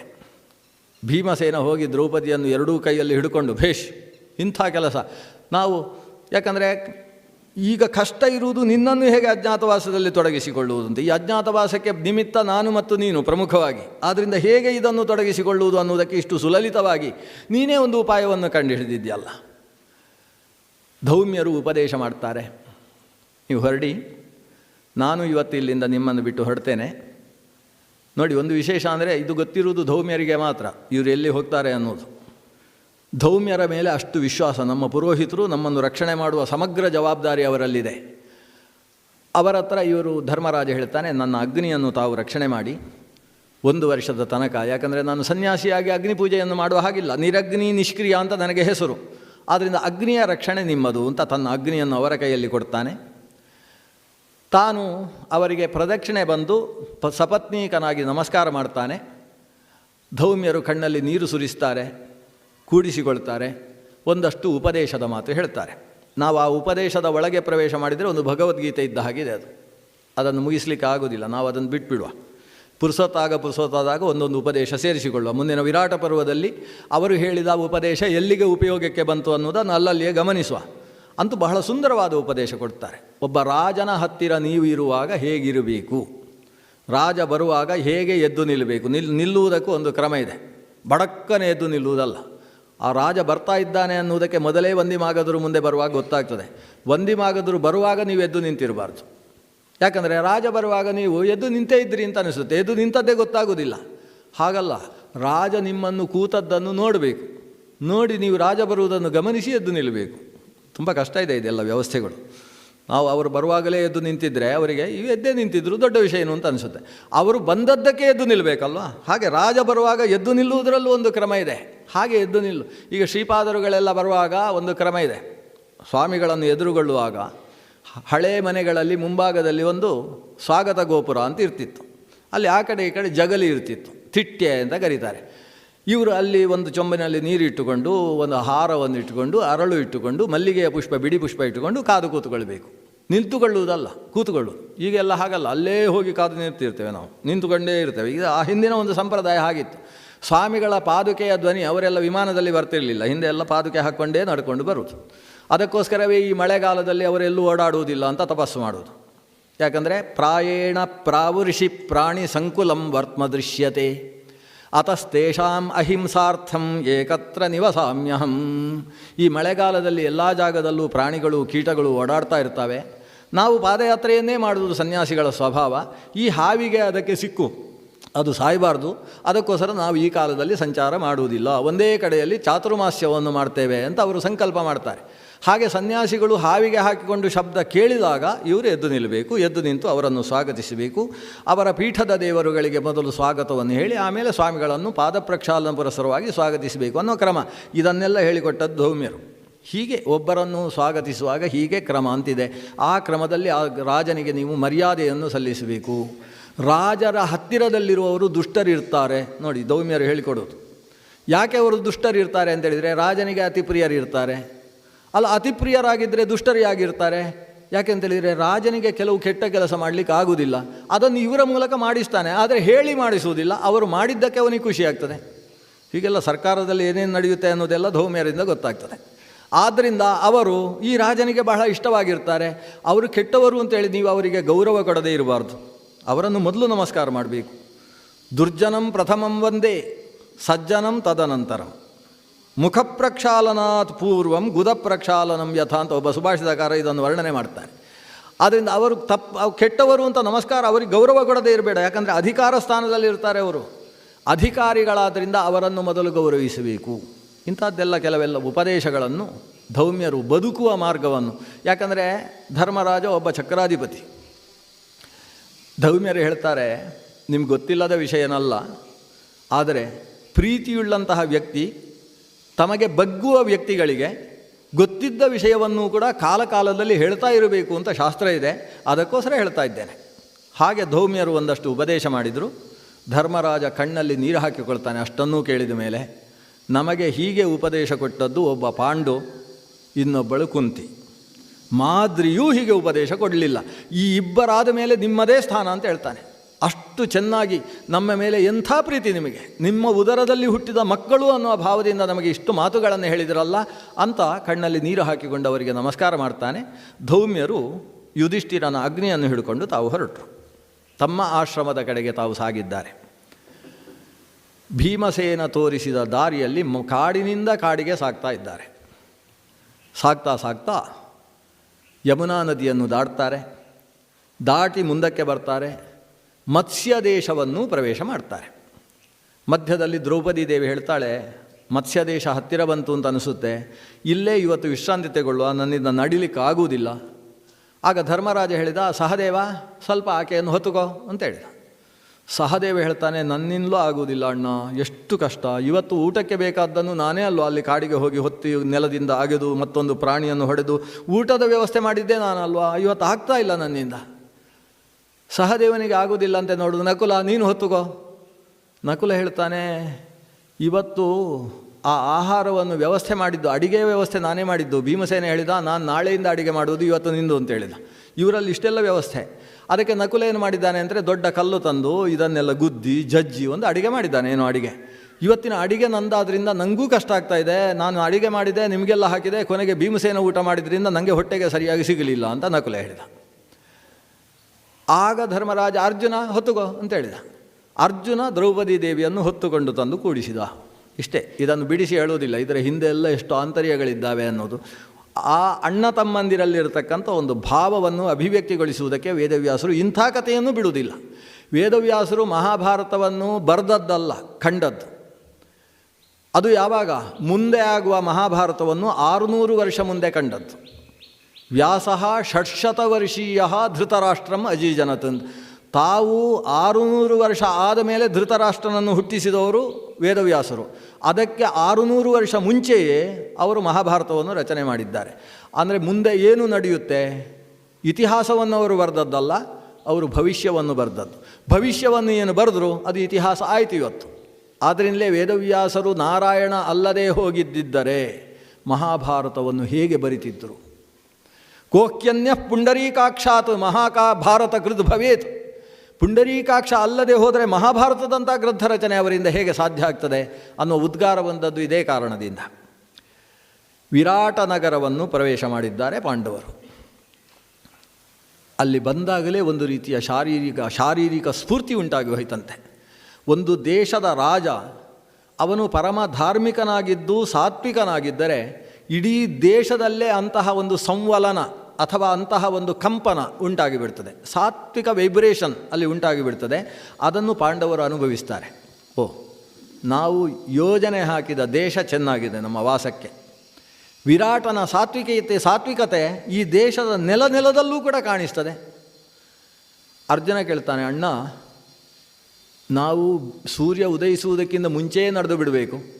ಯಾಕಂದರೆ ಬಿಲ್ಲು ನನ್ನ ಕೈಯಲ್ಲಿದೆ, ಗದೆ ಭೀಮನ ಕೈಯಲ್ಲಿದೆ. ನಾವು ಯಾರು ಅಂತ ಗೊತ್ತಾಗಿ ಬಿಡ್ತದೆ ಊರಿನವರಿಗೆ. ಆಗ ಧರ್ಮಜ ಹೇಳ್ತಾನೆ, ಹಾಗಾದರೆ ನಮ್ಮ ಆಯುಧಕ್ಕೆ ವ್ಯವಸ್ಥೆ ಏನು? ಅಷ್ಟೊತ್ತಿಗೆ ಅಲ್ಲಿ ಸ್ಮಶಾನ ಸಿಗ್ತದೆ. ಸ್ಮಶಾನದ ಒಳಗೆ ಹೋದರು. ಒಳಗೆ ಹೋದಾಗ ಅಲ್ಲಿ ಒಂದು ಎತ್ತರದ ಕಲ್ಲು ಇದೆ. ಕಲ್ಲಿನ ರಾಶಿಯ ಮಧ್ಯದಲ್ಲಿ ಒಂದು ಶಮೀ ವೃಕ್ಷ ಇದೆ. ಆ ಶಮೀ ವೃಕ್ಷವನ್ನು ನೋಡಿ ಅರ್ಜುನ ಹೇಳ್ತಾನೆ, ಇದು ಸರಿಯಾಗಿದೆ ಬನ್ನಿ ಅಂತೇಳಿ ಶಮೀ ವೃಕ್ಷದ ಅಡಿಗೆ ಕರ್ಕೊಂಡು ಹೋಗ್ತಾನೆ. ಅಲ್ಲಿ ಅರ್ಜುನ ಹೇಳ್ತಾನೆ, ನಾವೆಲ್ಲ ಇಲ್ಲೇ ಇಡೋಣ. ನೋಡಿ ಪಕ್ಕದಲ್ಲಿ ಒಂದು ಸತ್ತು ಬಿದ್ದ ಹೆಣ ಬೇರೆ ಇದೆ. ಆ ಕಾಲದಲ್ಲಿ ಶಿಲೋಂಚ ವೃತ್ತಿ ಅಂತ ಒಂದು ಜೀವನದ ಕ್ರಮ ಇತ್ತು. ಎಲ್ಲ ಜೀವನ ಮುಗಿದ ಮೇಲೆ, ಇನ್ನು ಈ ಬದುಕಿನಲ್ಲಿ ಏನೂ ಸಾರ ಇಲ್ಲ ಅಂತ ತೀರ್ಮಾನ ಆದ ಮೇಲೆ ಊಟ ಬಿಟ್ಟುಬಿಡೋದು. ಏನಾದರೂ ತಿನ್ನಬೇಕು ಅಂತ ಅನಿಸಿದರೆ ಕೃಷಿ ಮಾಡಿದ ಮೇಲೆ, ಕೃಷಿಕ ಧಾನ್ಯವನ್ನು ಮನೆಗೆ ಹೊತ್ತು ಹೋದ ಮೇಲೆ ಅಲ್ಲಿ ಜಾರಿ ಬಿದ್ದಂತಹ ಧಾನ್ಯಗಳನ್ನು ಎತ್ತಿಕೊಂಡು ಅದನ್ನು ತಾನೇ ಅದರ ಸಿಪ್ಪೆ ತೆಗೆದು ಅದನ್ನು ತಿಂದು ಬದುಕೋದು. ಇದಕ್ಕೆ ಶಿಲವೃತ್ತಿ, ಶಿಲಂ ಉಂಚಶಿಲಂ ಪ್ರೋಕ್ತಂ, ಆ ರೀತಿ ಬದುಕುವಂಥ ಒಂದು ಕ್ರಮ ಶಿಲೋಂಚ ವೃತ್ತಿ ಅಂತ ಕರೀತಾರೆ. ಅಂದರೆ ನಾವು ಒಂದು ತುತ್ತು ಅನ್ನ ತಿಂದದ್ರಿಂದ ಪ್ರಪಂಚದ ಯಾವ ವ್ಯಕ್ತಿಯ ಹೊಟ್ಟೆಗೂ ಒಂದು ತುತ್ತು ಅನ್ನ ಕಡಿಮೆ ಆಗಬಾರ್ದು. ಯಾವುದು ಪಶುಪಕ್ಷಿಗಳು ತಿಂದು ಹೋಗುವ ಧಾನ್ಯ ಉಂಟು, ನಿಜವಾಗಿ ಪಕ್ಷಿಗಳು ತಿನ್ನಬೇಕಾದದ್ದು ಧಾನ್ಯವನ್ನಲ್ಲ, ಕೀಟಗಳನ್ನು. ಆದರೆ ಧಾನ್ಯ ಸಿಕ್ಕಿದರೆ ಧಾನ್ಯ ತಿಂತಾವೆ, ಕೀಟಗಳನ್ನು ತಿನ್ನುವುದಿಲ್ಲ. ಕೀಟಗಳಿಂದ ಲೋಕದಲ್ಲಿ ಉಳಿದವರಿಗೆ ಸೊಳ್ಳೆ ಜಾಸ್ತಿ ಆಗ್ತದೆ. ಅದಕ್ಕೆ ಆ ಪಕ್ಷಿಗಳಿಗೆ ಆ ಧಾನ್ಯ ಸಿಗಬಾರ್ದು. ಅದನ್ನು ಯಾರಿಗೂ ಬೇಡದ ಧಾನ್ಯವನ್ನು ತಾನು ಹೆಕ್ಕಿ ತಿನ್ನುವಂತಹ ಒಂದು ವ್ಯವಸ್ಥೆ. ಇದಕ್ಕೆ ಶಿಲೋಂಚ ವೃತ್ತಿಯಿಂದ ಕರೀತಾರೆ, ಶಿಲವೃತ್ತಿ ಉಂಚವೃತ್ತಿ ಅಂತ ಕರೀತಾರೆ. ಆ ವೃತ್ತಿಯಲ್ಲಿ ಬದುಕಿದವರು ಶರೀರ ತ್ಯಾಗ ಮಾಡುವ ಕ್ರಮ ಹೇಗೆ ಅಂದರೆ, ಒಂದು ಕಲ್ಲಿನ ಮೇಲೆ ಮಲ್ಕೊಂಡು ಬಿಡೋದು, ಏನು ಬೇಡ ಎಲ್ಲ ಬಿಟ್ಟು ಮಲ್ಕೊಳ್ಳೋದು. ಪ್ರಾಣ ಹೋದರೆ ಅಲ್ಲೇ ಇರ್ತದೆ ಶರೀರ, ಅದಕ್ಕೆ ಯಾರೂ ದಹನ ಮಾಡುವ ಹಾಗಿಲ್ಲ. ಮುಗಿದು ಆಮೇಲೆ ಹಕ್ಕಿಗಳು ಬಂದು ಇಲ್ಲಿಯ ತನಕ ಹಕ್ಕಿಗಳು ತಿನ್ನುವ ಧಾನ್ಯವನ್ನು ಅವರು ತಿಂದು ಖಾಲಿ ಮಾಡಿದರಲ್ವ, ಅದಕ್ಕೆ ಹಕ್ಕಿಗಳು ಅವರನ್ನು ತಿಂದು ಖಾಲಿ ಮಾಡೋದು. ಹದ್ದುಗಳು ಗಿಡುಗುಗಳು ಬಂದು ಅವುಗಳಿಗೆ ಆಹಾರ ಅಂತ ತಾವು ಮಲ್ಕೊಂಡು ಬಿಡೋದು. ಈ ಕ್ರಮದಲ್ಲಿ ಶಿಲೋಂಚ ವೃತ್ತಿಯಲ್ಲಿ ಬದುಕಿದ ಒಬ್ಬ ವ್ಯಕ್ತಿ ಪ್ರಾಣತ್ಯಾಗ ಮಾಡಿದಂತಹ ಪ್ರದೇಶ ಅದು. ಅಲ್ಲಿಗೆ ಬಂದು ಅರ್ಜುನ ಹೇಳಿದ, ಈ ಪ್ರದೇಶ ಚೆನ್ನಾಗಿದೆ, ನಮ್ಮ ಪ್ರಕಾಶಮಾನ ದೇದೀಪ್ಯಮಾನವಾದಂತಹ ಆಯುಧಗಳನ್ನು ಇಲ್ಲಿ ಕಟ್ಟಿ ಇಡುವ.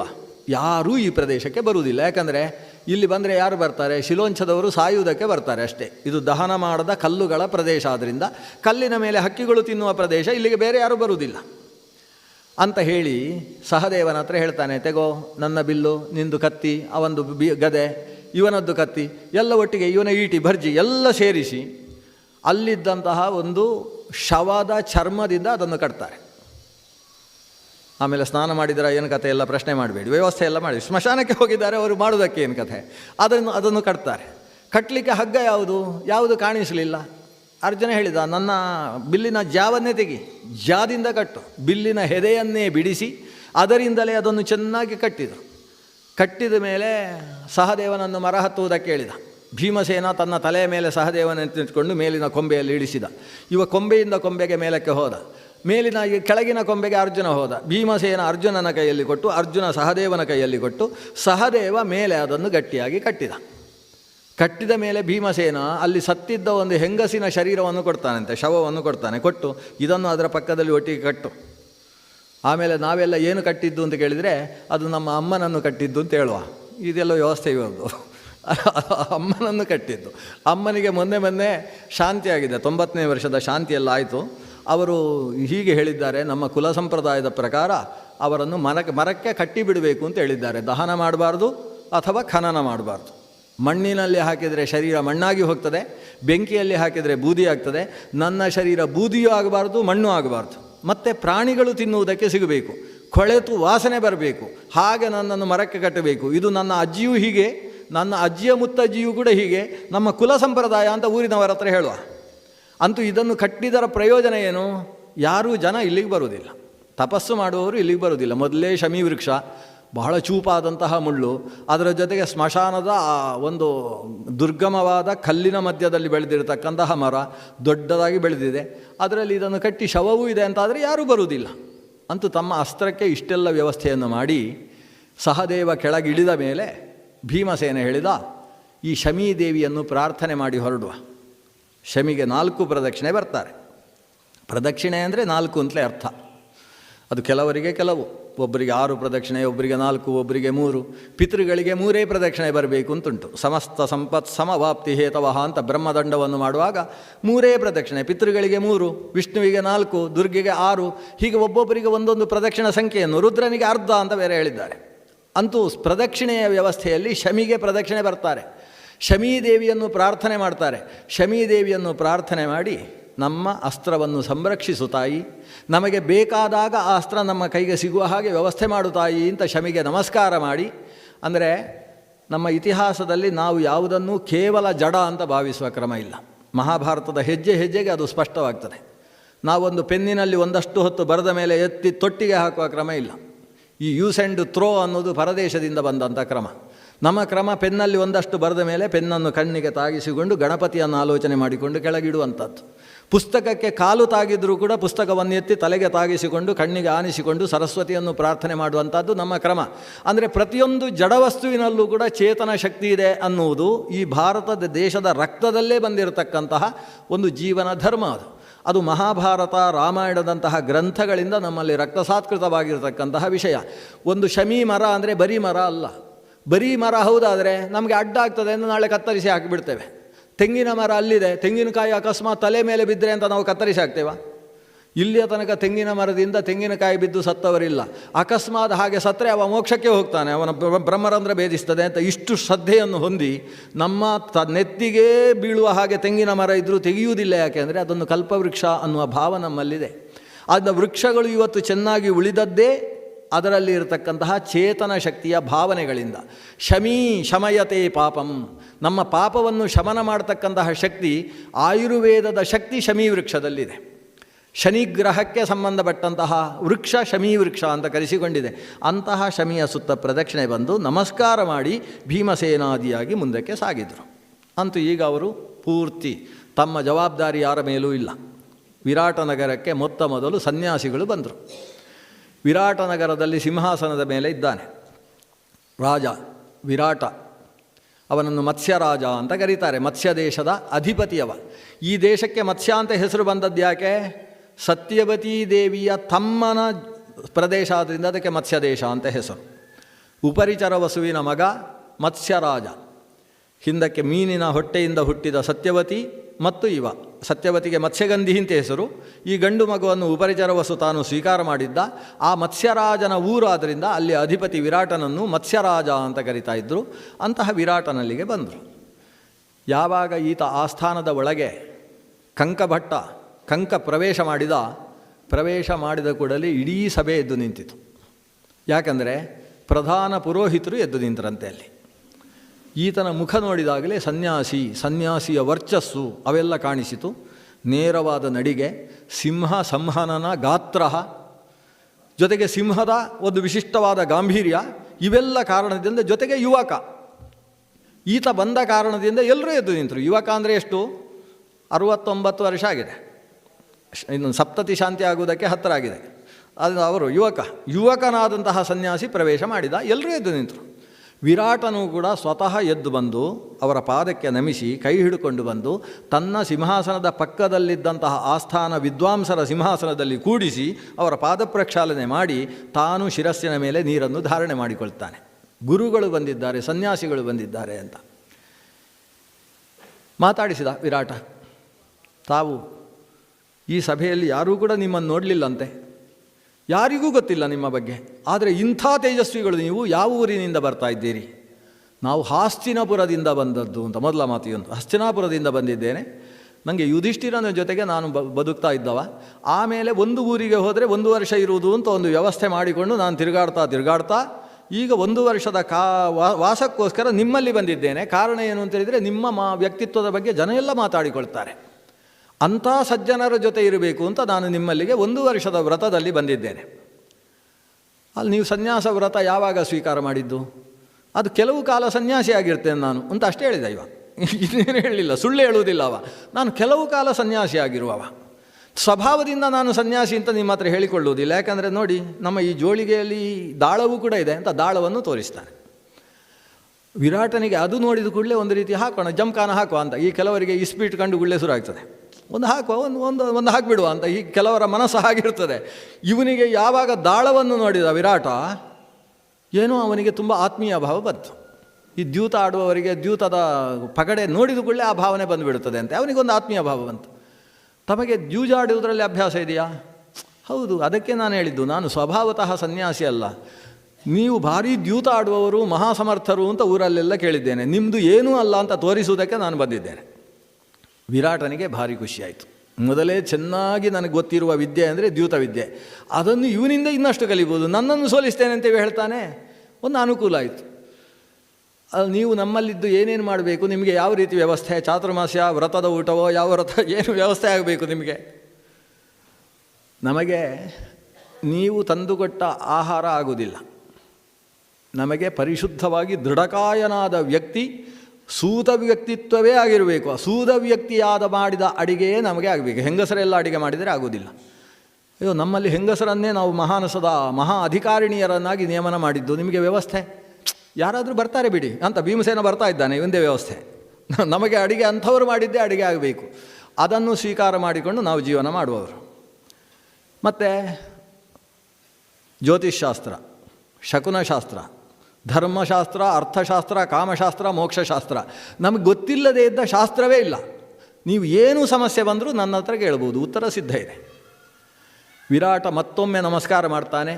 ಮಂತ್ರಿಗಳಿಗೆ ಆದೇಶ ಕೊಡ್ತಾನೆ, ಇವರಿಗೆ ಎಲ್ಲಿ ಏನು ವ್ಯವಸ್ಥೆ. ಆಗ ಮಂತ್ರಿಗಳು ಹೇಳ್ತಾರೆ, ನಿಮ್ಮ ಆಸ್ಥಾನದಲ್ಲೇ, ನಿಮ್ಮ ವಾಸಸ್ಥಾನದಲ್ಲೇ ಇವರ ವಸತಿಯ ವ್ಯವಸ್ಥೆ ಮಾಡ್ತೇವೆ ಅಂತ. ವಿರಾಟನಿಗೂ ಖುಷಿ ಆಯಿತು, ಇವನು ಒಪ್ಪಿಕೊಂಡಿದ್ದಾನೆ. ಅಂತೂ ಕಂಕನಿಗೆ ವಸತಿಯ ವ್ಯವಸ್ಥೆಯೂ ಆಯಿತು. ಆತ ವಸತಿಗೋಸ್ಕರ ಆ ಕಡೆ ಹೊರಡುವ ಹೊತ್ತಿಗೆ ವಿರಾಟ ಕೇಳ್ತಾನೆ, ತಮ್ಮ ಹೆಸರು ಅಂತ ಕೇಳಿದ.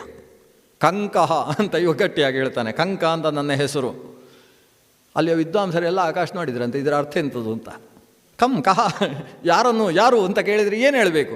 ಒಂದು ವಿಶಿಷ್ಟವಾದ ಹೆಸರಿದೆ, ನಮ್ಮ ವಿರಾಟ ನಗರದಲ್ಲೇ ಈ ಹೆಸರು ಮೊದಲ ಬಾರಿ ಅಂತ ವಿದ್ವಾಂಸರು ಅಂತ ಅವರನ್ನು ಒಳಗೆ ಕರ್ಕೊಂಡ್ರು. ಆದರೆ ಅವ ಒಳಗೆ ಹೋಗಲಿಲ್ಲ. ಅಲ್ಲೇ ಪಕ್ಕದ ಆಸನದಲ್ಲಿ ಕುಳಿತುಕೊಂಡ, ಸಭೆ ಹೇಗೆ ನಡೀತದೆ ನೋಡೋಣ ಅಂತ. ಅಷ್ಟರಲ್ಲಿ ನಮ್ಮ ಒಂದು ಸೌಟು, ಪಕ್ಕದಲ್ಲಿ ಜರಡಿ ಮತ್ತು ಸೌಟು ಹಿಡ್ಕೊಂಡು ಒಂದು ಮಹಾವ್ಯಕ್ತಿಯ ಪ್ರವೇಶವಾಯಿತು. ಆನೆ ಬಂತೊಂದು ಆನೆ ಅಂತ ದಾಸರು ಬರ್ದದ್ದು ಇದನ್ನು ನೋಡಿ.